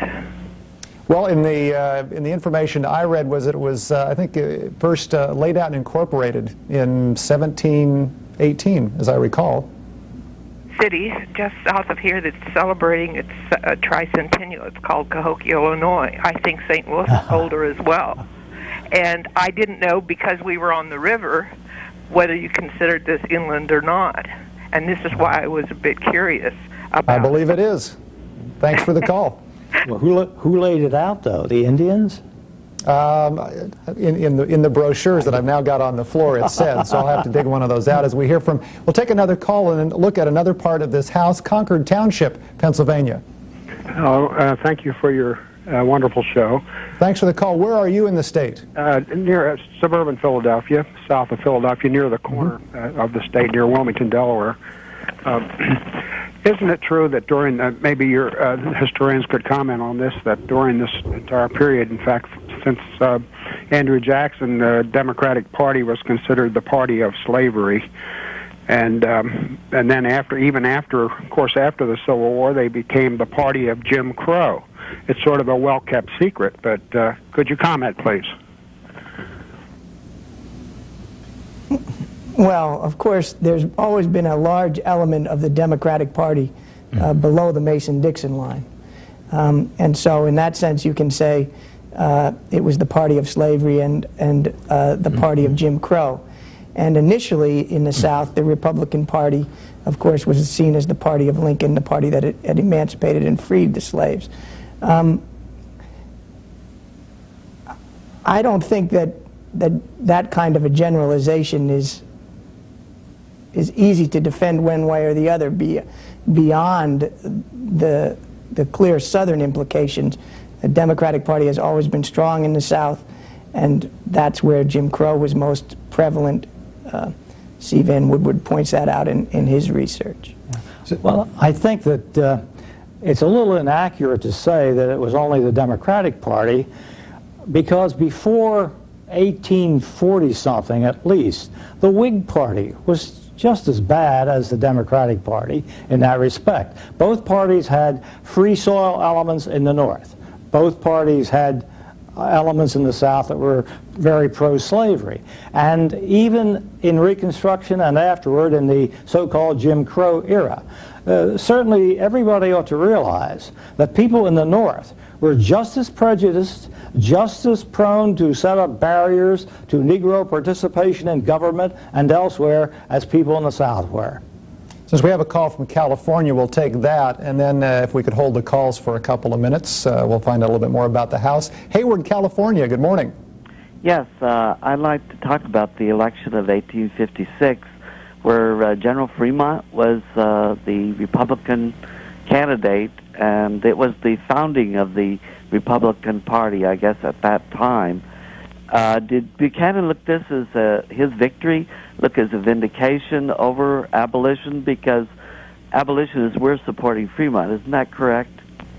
I'll put my answer up. Well, yes, abolitionists would have been supporting Fremont, I think, but they were only a small part of his support. The abolitionists weren't really hooked up to a political party strongly. They didn't believe in using politics to bring about the end of slavery. They wanted to use other means, so they weren't politically minded for the most part. I don't know if Buchanan viewed it as a victory over the abolitionists. He simply regarded it as a victory and against the now emerging Republican Party. You mustn't forget there was a third party in that race, the American so-called Know-Nothing Party, which ran the former President Millard Fillmore. And that party was one of the nastiest we ever had in our history. The American Party, somebody once said, if you want to do something really bad, give it a patriotic name. Well, they did. And they were anti-Catholic, anti-immigrant, you name it, they were practically against it. So Buchanan's victory was a pretty good one there. Back in that campaign of 1856, how is it that James Buchanan was the front runner going into that election in his party over an incumbent? Well, Pierce did not wish to run again. And Buchanan was the front runner almost by default. because the party had split itself so badly over issues primarily of slavery. So Buchanan was the kind of senior citizen. He had held virtually every position. He was really a compromise candidate. It took 17 ballots to nominate him. He wasn't an overwhelming choice, obviously. We are joined in the next few minutes by Kathy Bratton. She's Executive Director of Wheatland. Good morning. Good morning. Tell us where you are in the house now from where we're sitting. I am on the second floor, almost directly above the parlor that you saw earlier. Tell us about the room you're in. I'm in Harriet Lane's bedroom. She came to live with Mr. Buchanan in 1841 when she was 11 years old, and stayed with him in his house in Lancaster, and then they moved to Wheatland in 1849. And in 1849 in May, and this is where they, and this is her room. This is her bedroom set that she had in Baltimore. She actually had this bedroom set made for her uncle. She was married in this house in 1866 to a man by the name of Henry Elliott Johnston. And then she moved to Baltimore to live with him. She furnished her guest room especially for her uncle, and so this bed was made especially for President James Buchanan. In that marriage, she had 2 children, and those 2 children are James Buchanan Johnston and Henry Elliott Johnston, Jr. Their pictures are on the north wall of this building, which is what we see now, but just below that picture of her 2 children is I guess a prayer stand. What's the significance of that? Harriet Lane was an Episcopalian, and this is her prayer bench and her Book of Common Prayer. What else in that room is original to the times of Harriet and also James Buchanan? Well, as I said, the bedroom set, the bed, the dresser, and the wardrobe, and the picture of the 2 children is the other period piece of the time. The 2 children, unfortunately, this is a memorial piece of the children. They both died of rheumatic fever at the ages of 14 and 13. We took a call earlier from one of our viewers here in Lancaster, and he's a lifelong resident. He talked about, as a student coming on a tour of Wheatland, how many visitors do you have here each year? We get between 19 and 20,000 visitors every year, and a large part of that is our student groups that come through and get to do a lot of hands-on activities. So we try to get a lot of the school kids into Wheatland every year. How is Wheatland kept up? Who runs it? It's run by the James Buchanan Foundation for the Preservation of Wheatland, which is a private nonprofit association. We are not funded by the government. We're a private nonprofit. Most of our funds come through tourism and visitors and memberships. You're doing yeoman service there by keeping going when something obviously fell up there. We could hear that. How big a staff and budget do you have? We have a rather small to medium-sized staff. We have about 12 part-time staff and 4 full-time staff. And how long have you been in the position? I'm here 4.5 years. 4.5 years. What did you know about James Buchanan beforehand, and what have you learned since coming? I knew he was the only president from Pennsylvania beforehand. I did a quick study before the interview, though. Before that, other than that, I knew very little. I came from a historic site in historic Newcastle, Delaware, where basically the history we talked about was the 17th and 18th century. So I had a lot of quick studying to do both on Victorian life and James Buchanan and life here at Wheatland. There is another room up there we know you're going to take us to. While you're moving to that, we're going to hear from Grand Forks, North Dakota. Good morning. Good morning. North Dakota. I did some work in the Willard Hotel years ago, and they restored it. And there was a conference there by the southern states and northern states got together, tried to avoid the Civil War. And I've never been able to find anything else about it. So could you answer? Thank you. That was probably the Washington Peace Conference, I would say. Delegates from all the states were to gather in Washington and try to find a compromise. Well, the seceding states, the ones that had already seceded, did not send delegates, and some of the northwestern states did not send delegates. So the compromise they came up with, I mentioned before, was one constitutional amendment that contained 7 sections, and it was all about slavery. But I think that was probably what happened there. Kathy Bratton is now directly above where we are. Tell us about the room you're in now. We are in President Buchanan's bedroom. We tried to restore this bedroom based on Leslie's illustrated drawing from 1856. They did a news story on Wheatland and President Buchanan and included 3 drawings of the interior of Wheatland, and that's what we used to restore this room here. One of the things you mentioned to us yesterday in those drawings was it seemed like each of the drawings had a rocking chair. Yeah, Mr. Buchanan, evidently, in each of his rooms that he spent time, he made sure he had a rocking chair. He must have been very fond of them because both in the library, the dining room, sitting room, and in his bedroom, he has a rocking chair in all the pictures. So he evidently enjoyed sitting and rocking in a rocking chair. So we've made sure we have them spread out throughout the house as well. Bill Heffley is our cameraman today with this roaming camera, and I'm going to get Bill to turn back around to his right because at the foot of the bed in this room is something I would describe as a really big pan. What was that used for? This really big pan is a bathtub or sort of a foot bath. It has a ledge that you would sit on, and the servant would put in nice hot water for you. Buchanan was particular about the temperature of his water. And then you have your little soap cup there to the left of the seat, and you could then wash everything that you needed to from feet upwards. If James Buchanan came to the house today, what would he recognize? I think he would recognize a lot of the furniture that's here. We've tried to restore the rooms that have the Leslie's drawings to what we know they looked like, and we have as many period pieces as we do from the time. I personally would like to ask him some questions about the wallpaper and the placement of some of the furniture in some of the rooms, but hopefully he would feel like it looks pretty much like it did then. We talked to Steve Trapnell earlier about his period dress. You were also in period costume. What does that add to the tour?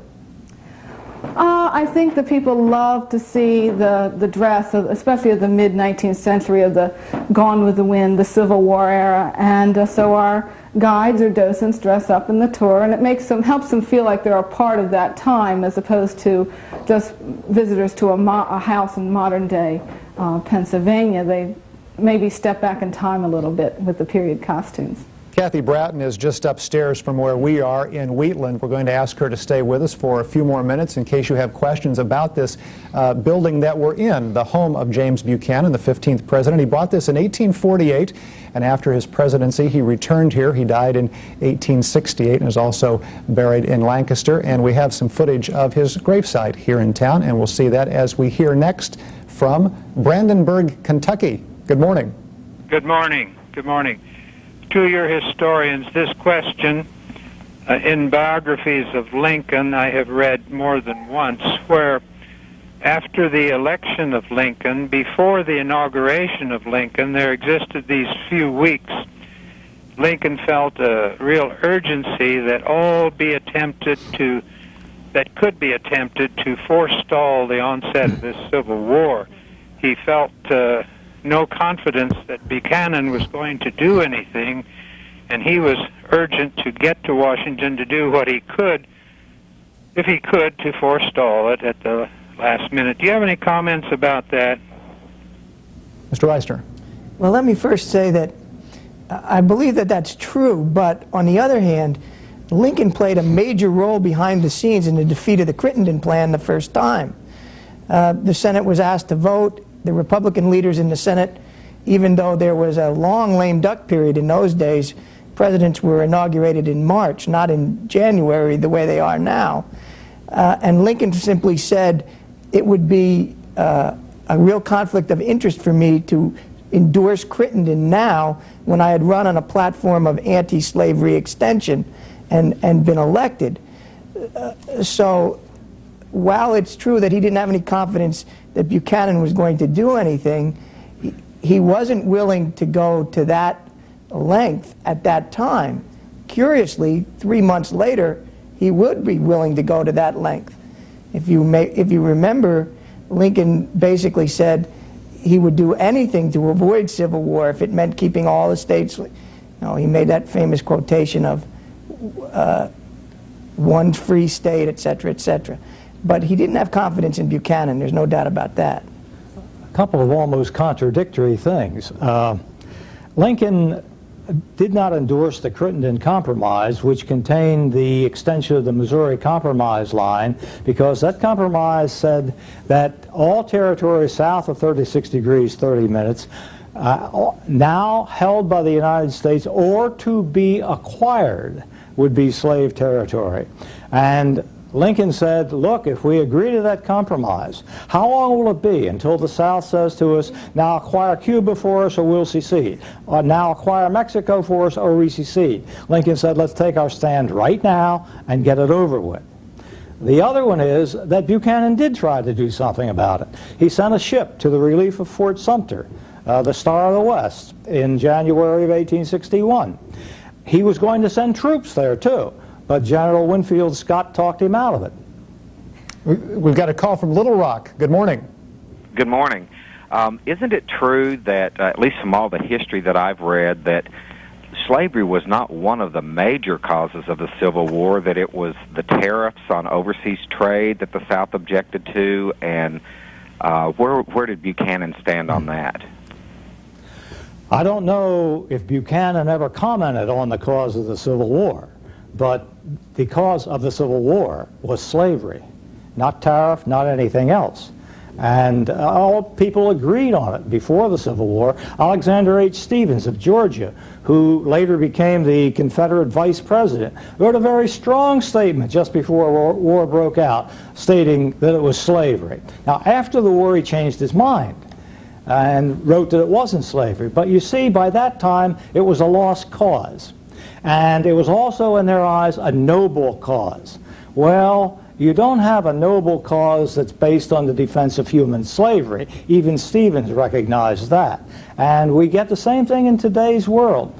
People who are Confederate sympathizers indicating that slavery didn't cause the Civil War because they think it's a noble cause. And after 50 years of the Civil Rights Movement, they can't say that human slavery caused their noble cause. Kathy Bratton is upstairs in another room with a painting in this house that was significant in the life of James Buchanan. Kathy Bratton? This is Ann Coleman. Ann was President Buchanan's fiancée. They met and fell in love and became engaged in 1819. Unfortunately, she was the daughter of a wealthy man in Lancaster County, and they did not think too fondly of President Buchanan. Mr. Buchanan was trying a law case in Philadelphia, and when he returned to Lancaster, did not visit Ann Coleman right away, and she became very upset, believed that Buchanan had not treated her fairly and well like he should have, and so broke off the engagement.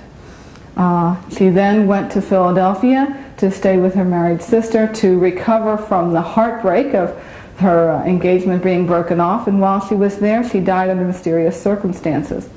So Buchanan was heartbroken and sick that he had lost the love of his life, and it was at that time he said that he would never marry because he had lost his one true love, Ann Coleman. Carl Reisner, what light might you shed on the mystery of Ann Coleman? Well, there are a number of speculative stories.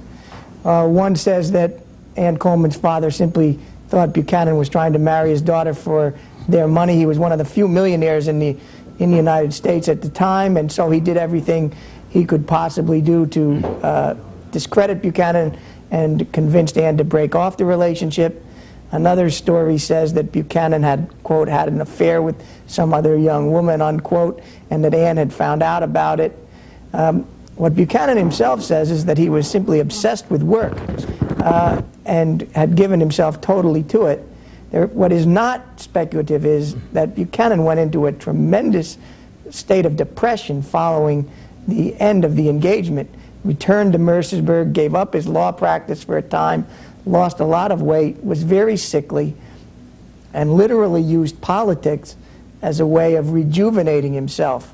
It was the next year that he ran for the Congress of the United States to try to put his life back together. It's an interesting story. We might have known more about what happened in that Ann Coleman affair because James Buchanan told his executors that he had left the explanation for that among his papers in New York City and to be opened after his death. When he died, his executors went to New York City, opened the box, found a more recent letter from James Buchanan there saying, burn all this without looking at it. And they did. Kathy Braden, are you still with us upstairs? Yes, I am. Tell us, as we try to find out more about these people who were presidents, what this place, Wheatland, meant to James Buchanan, not only before his presidency, but after. James Buchanan wanted to live like his ideals. He wanted to be a gentleman, landowner, planter, a country statesman, and Wheatland enabled him to do that. Wheatland had 22 acres of land, and he grew wheat on the land around Wheatland, so he liked to be the country squire, and that's what Wheatland meant to him. But he loved the countryside and the peace and the quiet of Wheatland, and he was very anxious to return to Wheatland after he left the White House.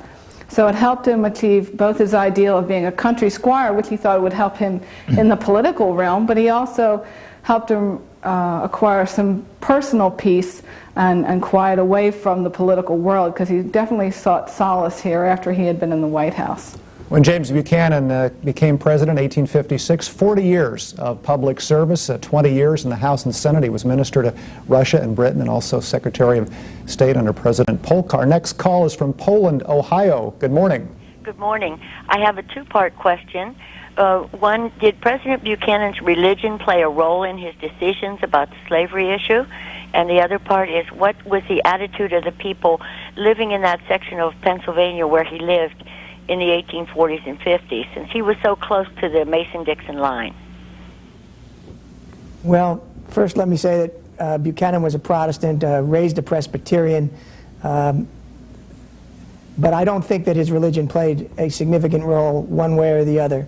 And as far as Franklin County goes, you could have found every position on slavery from abolitionist to supporter, depending on who you talked to in Franklin County. It was very typical in that regard. There were those who vehemently opposed the institution. In fact, in Mercersburg, we have the second oldest permanent free black neighborhood in the United States, because the town sat right on the Mason-Dixon line. And within the town itself, where Buchanan was born and raised, you could have found every position on slavery imaginable. There was no one point of view. Los Alamos, New Mexico. Good morning. Good morning. I'm calling to ask a question concerning Harriet Lane. I think it was about 1955. My daughter had some serious surgery in a children's hospital in Baltimore, part of Johns Hopkins. It was called Harriet Lane Children's Hospital, and I wondered if she was the benefactor for this hospital. Kathy Braden. Yeah, after their two sons, Henry Elliott Johnston and James Buchanan Johnston, died, Harriet Lane and her husband both decided that they didn't want other families to suffer the way they had, so they gave money for the founding of what was called the Harriet Lane Home for Invalid Children, which was in Baltimore. This is now the Teaching and Research Pediatric Center of the Johns Hopkins School of Medicine, and Harriet Lane is definitely thought of well down at Johns Hopkins still nowadays. She was the benefactor that started that part of the hospital. Kathy Braden, what does it cost to tour Wheatland? It's about $5.50 for adults, $4.50 for seniors, $3.50 for students, and $1.75 for children. What do you hope the people who come here take away from the tour experience? I hope they take away what it was like to live here at Wheatland when James Buchanan and Harriet Lane lived here. Some of the joy and the social life they had here, the family life you have here, something beyond just his political life. See the personal side of Mr. Buchanan and what was important to him and to Harriet Lane, because this was his home, and this is where his heart was. So that's what I hope they learn about Wheatland and Mr. Buchanan. Kathy Bratton is Executive Director of Wheatland here in Lancaster, Pennsylvania. Thank you very much for your time this morning. You may have heard James Buchanan's grandfather clock is just a few feet behind where we are. It just chimed the top of the hour. Just a few minutes left in our program on the 15th president. Washington, Michigan, good morning. Good morning, sir. I'm not a historical student, but I read a lot. Couple points I want to make. One is that this book, excellent book, I read some of them. The Republican Party was born in a Michigan village, founded in 1830 under the name of Jackson. There was an election went on here, and a man by the name of Bingham ran for governor. The name of the party was left blank, and the christening was left to Horace Greeley of New York Tribune.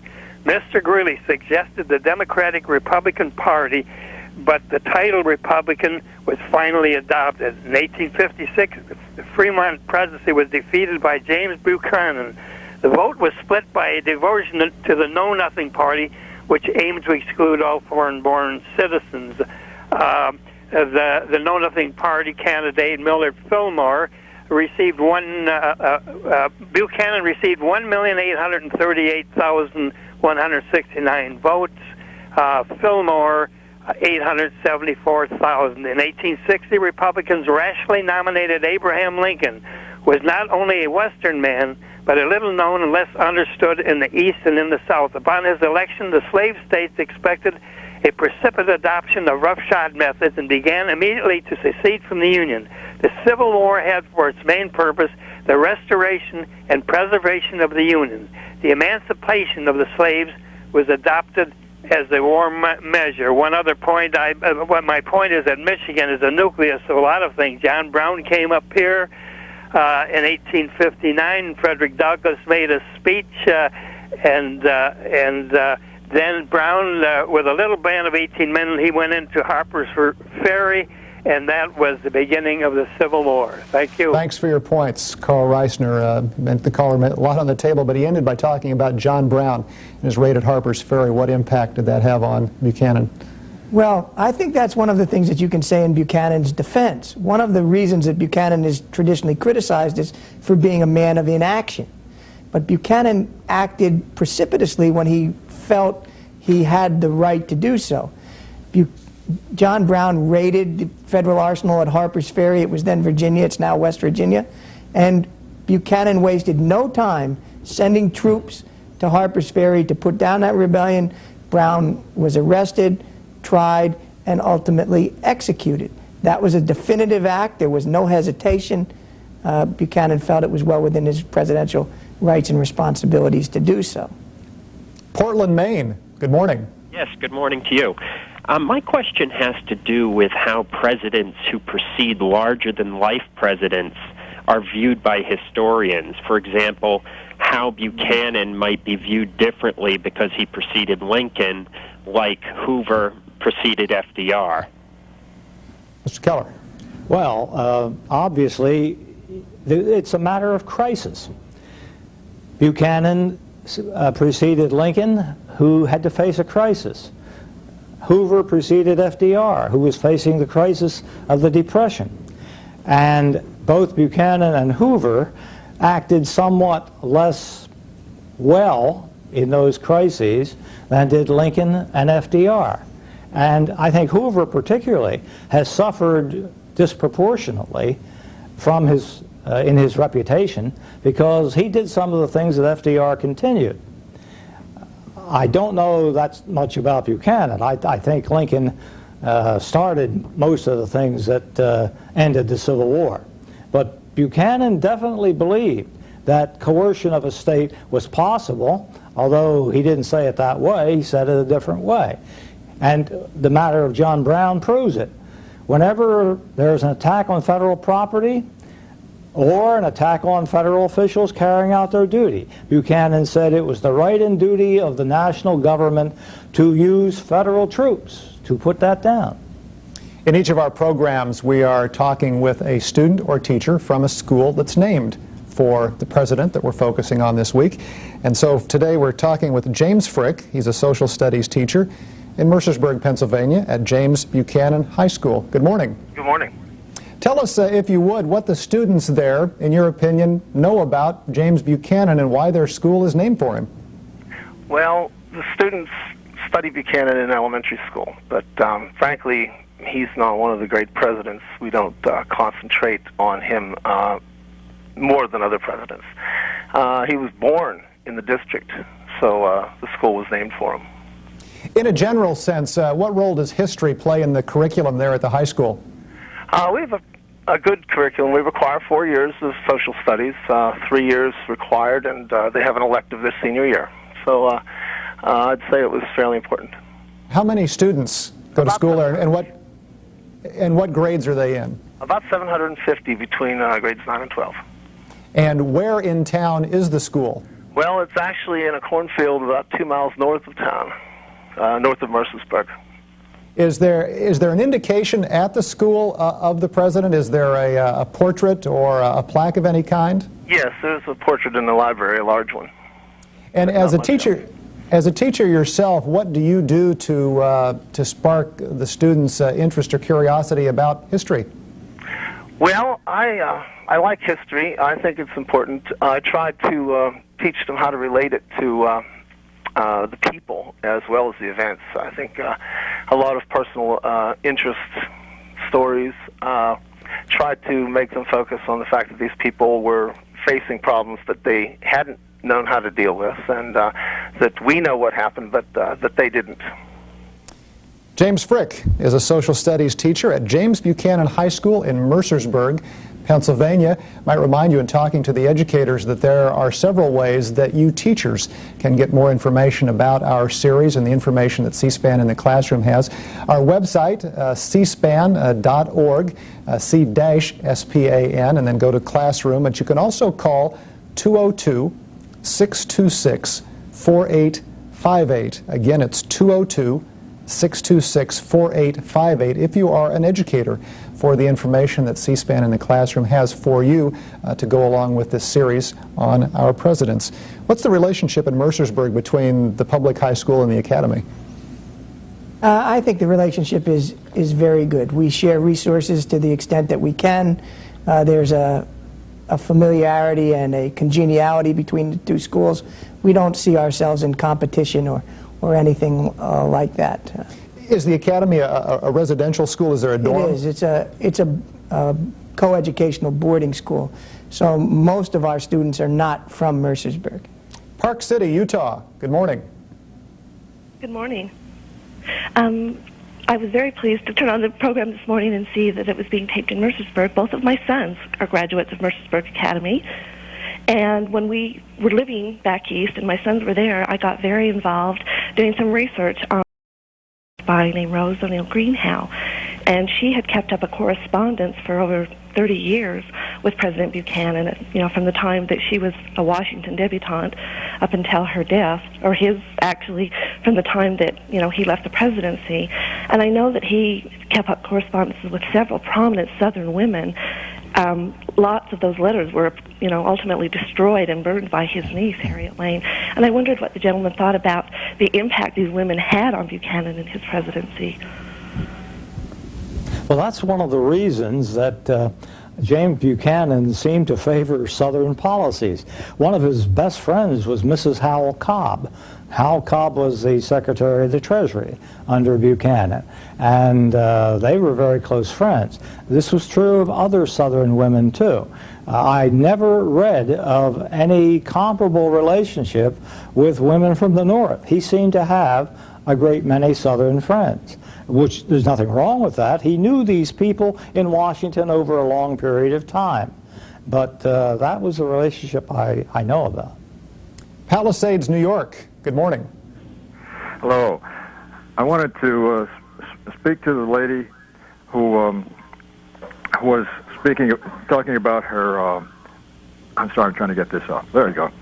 I want to speak to the lady who was concerned that we should ever speak with some kind of understanding or compassion or allowance for the people who were in favor of slavery in those days.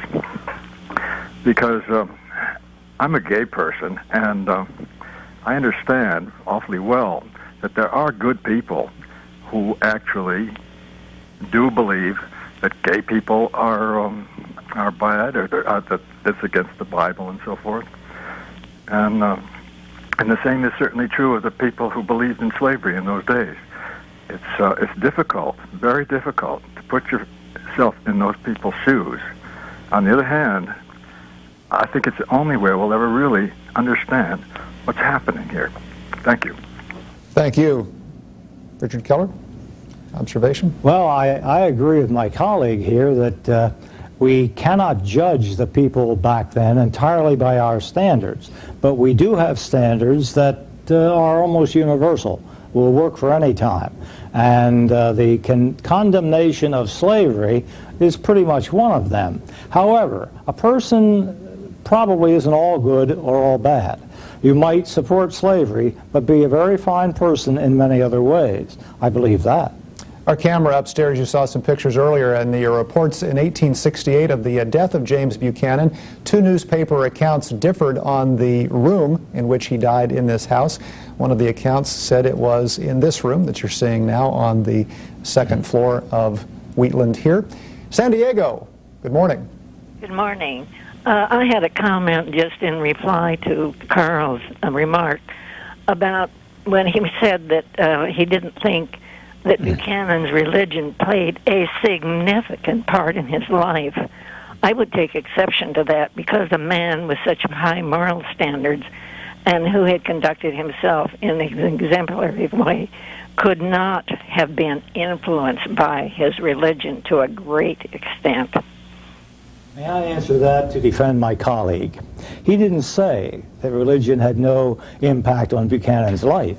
He said it had a little impact on his views on slavery. Isn't that correct? That's what I said. Thank you. Syracuse, New York. Good morning. I'd like to discuss history being viewed in context of its time. Slavery was a part of the plantation economic system, which was so cruel, but so was the factory system in the 19th century, in which working conditions were also inhuman, so that the economic forces that are at play in history sometimes are more powerful than the inalienable free rights of individuals. In theory, I agree with your earlier African-American caller, who found slavery as an institution to be repulsive, but I also disagree with your early African-American caller, because reality sometimes creates a situation when theory and reality come into play, principles lose. And therefore, people were looking at slavery as an economic system which affected their pocketbooks. And people during the Civil War and prior to the Civil War was not as upset with slavery as all of us are today and should be, because we always have to look back to the context of history and the time. Carl Reisner. Well, I think the caller makes a very good point. The reality is that abolitionism, and by that I mean the position which said slavery was morally wrong, it could not be justified under any grounds and should be eliminated immediately, as Dr. Keller said, was not a very powerful political position. We did not elect a single abolitionist to a position of significant power in this country during its entire history. One today hopefully believes steadfastly that slavery as an institution was absolutely morally wrong, could not be justified.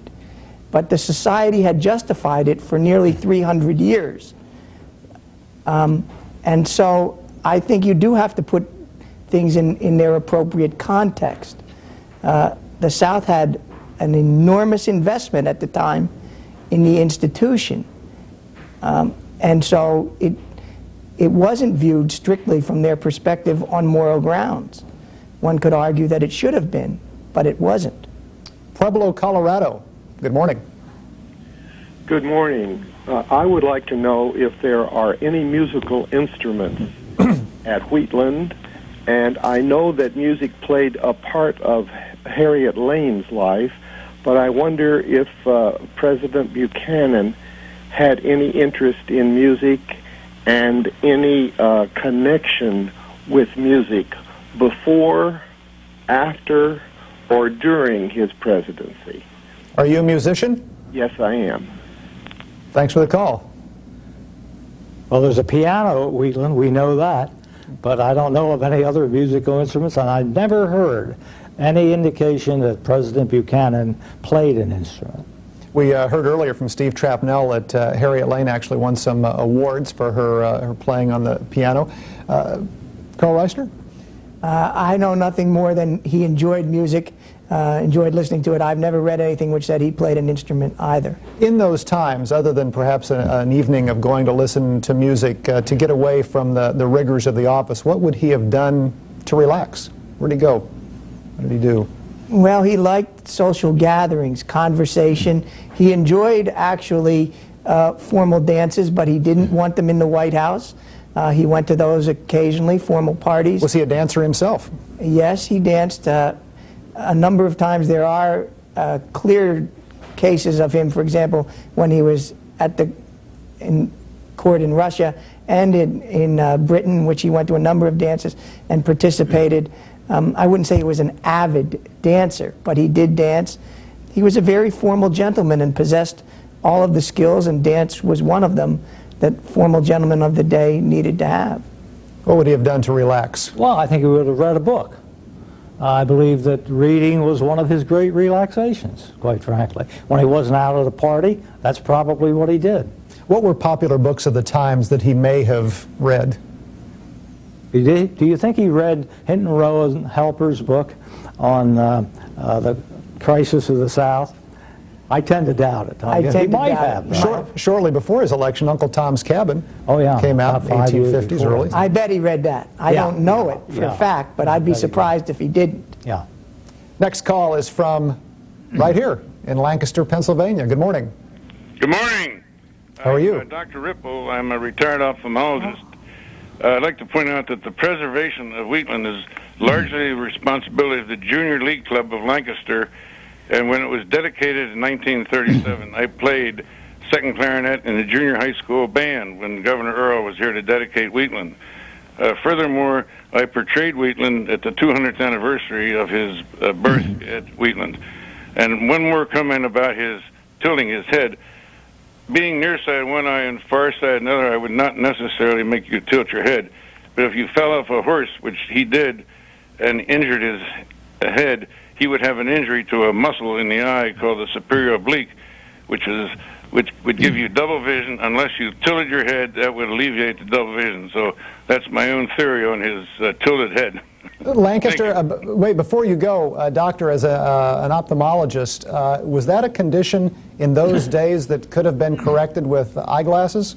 Not with eyeglasses, with eye surgery. The eye muscle would have had to been operated on to correct the condition, which I don't think they did in those days, but glasses would not have helped. Thank you. Were eyeglasses available in the 1850s? Oh, absolutely. Oh, yes. Yeah, eyeglasses were made at that time. Bifocals were invented by James Buchanan way back in the Revolutionary time. Wait, when you say Benjamin Franklin. I'm sorry. Now, Invented the bifocal. In all of the pictures and paintings we've seen of James Buchanan, I have not seen any eyeglasses. Did he not wear them at all? You're right. I've never seen a picture of him with his glasses on, and he may well have been farsighted in one eye and nearsighted in the other, but that wouldn't necessarily make him tilt his head. But prominent men in those days did not like to wear glasses any time because it was a sort of a sign of weakness. So you didn't see very many prominent people wearing glasses. I feel about my bifocals. Silver Spring, Maryland. Good morning. Silver Spring? I'll try Silver Spring one more time. Hello? Yes, go right ahead. Well, I'm from St. Louis.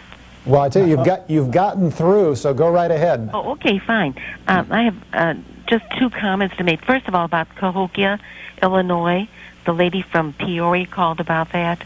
Mm-hmm. When Pope John was here back in January in St. Louis, they brought some of the vessels that they use in Mass down to St. Louis for him to use during his his very large mass that he had, where there were like 100,000 people there.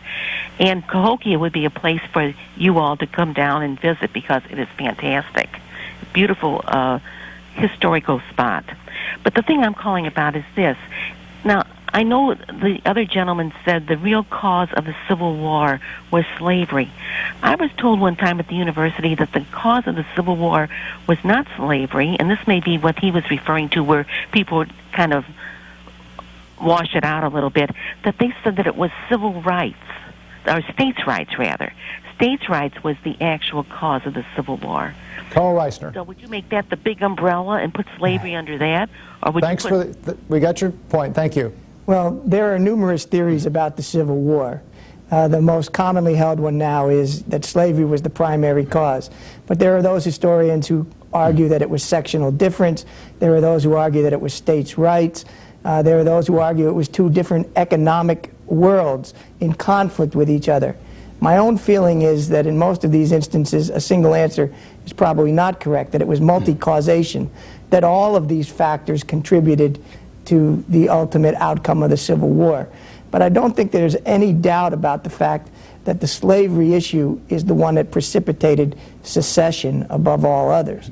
And therefore it has to be viewed as one of the significant causes. Maybe not the only cause, but a significant cause. All you have to do is to read the Crittenden Compromise, the compromise that the Washington Peace Conference came up with, the secession ordinances of several of the states, particularly Mississippi and South Carolina. All they talk about is slavery. Now, undoubtedly, there were economic causes, but slavery was involved in the economics. States' rights is pretty much a phony cause, because the right of a state to have slavery was not questioned, really, except by the abolitionists. They finally fell back on states' rights when they couldn't get slavery into the territories and carried states' rights to its ultimate conclusion and seceded. But slavery was not really involved with that. Silver Spring, Maryland, good morning. Yes, good morning. First, I want to thank C-SPAN for this series. I only have just a comment and a question. My comment is I totally disagree with your guest on the slavery issue as to if it was wrong or not. The reason is we all know that there were presidents that did not partake in it. That means even at that time there were people or men that saw it as an evil. If it was an evil, then is it okay for us to now say that the presidents that partake in it or supported it were evil men and sinners? I'll just hang up and listen for a comment. Thanks for the call. No, I don't think they were necessarily evil men in all ways. We are complex individuals, and you can support slavery and still be a perfectly decent individual in many other ways. Now, certainly slavery is a horrible evil, and we know that now. They didn't know that then, necessarily. We talked about James Buchanan's public experience. Was his education above the norm for those times? Did he have more education? Yes, well above the norm. And how did that come about? Well, that's an interesting story. No one in his family had gone to college before, but the local minister in Mercersburg convinced Buchanan's father, James Sr., that James was a student of great ability. And so, the local minister, had contacts with Dickinson College. So he convinced Buchanan's father to enroll young James. James went, did get kicked out for partying too much, and in the first year it was one of the great humiliations of his life.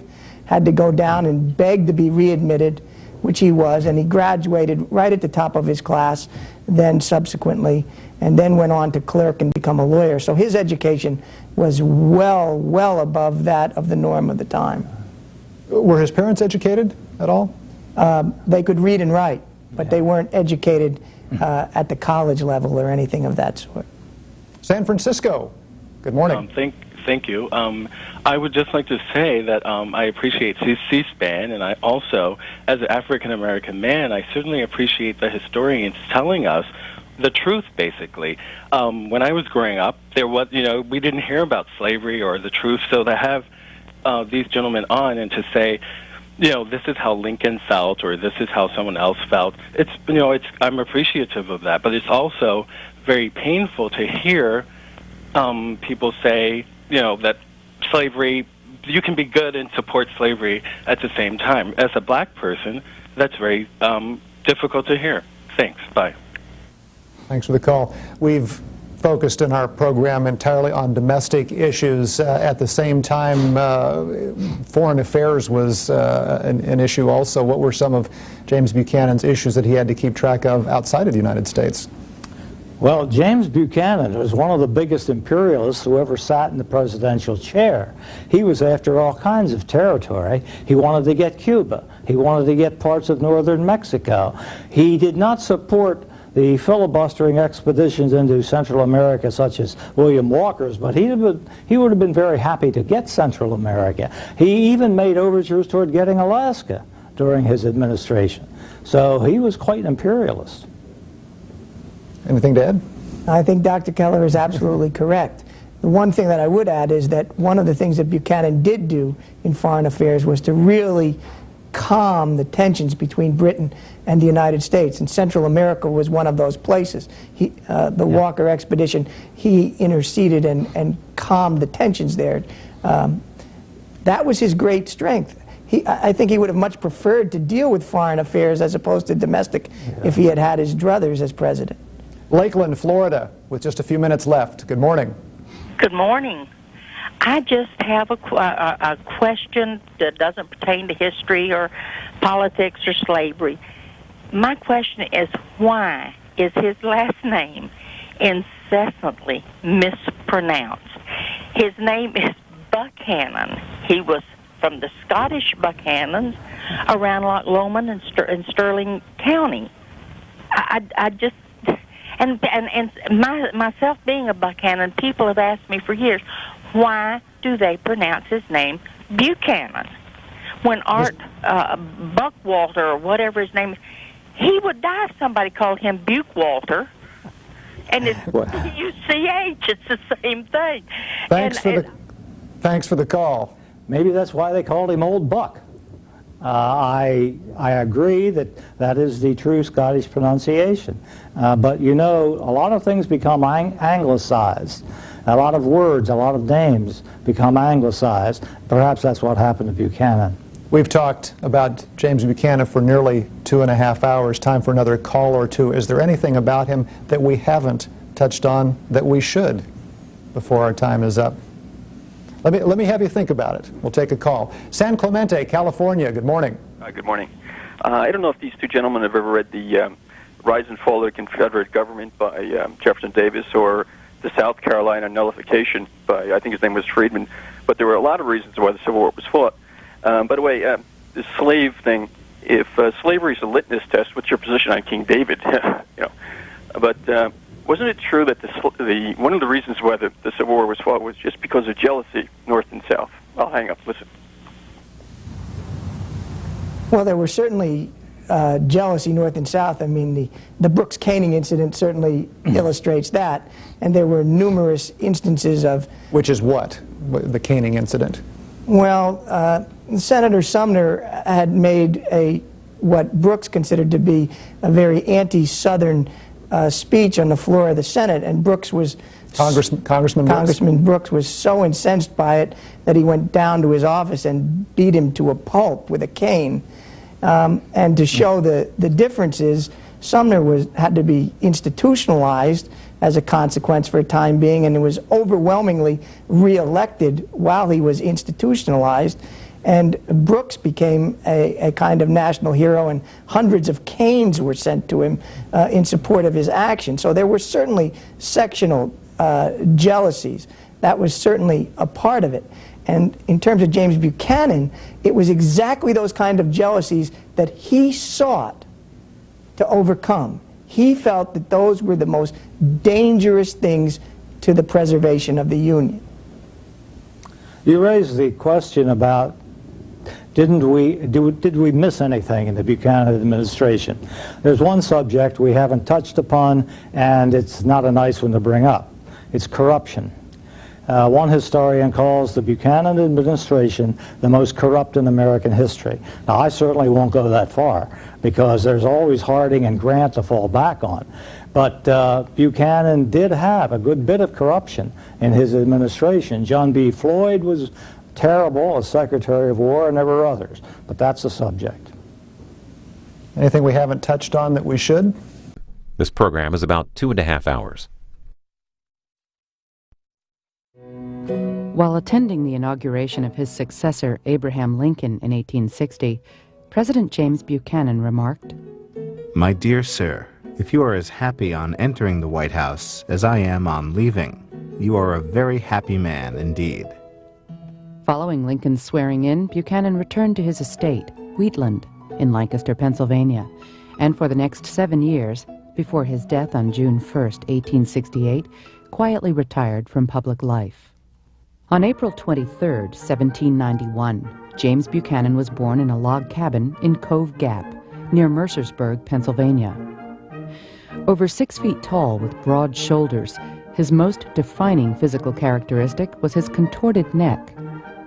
In order to compensate for the nearsighted vision he suffered in one eye and the farsighted vision in the other, Buchanan would cock his head to one side and close the eye he did not need in order to focus.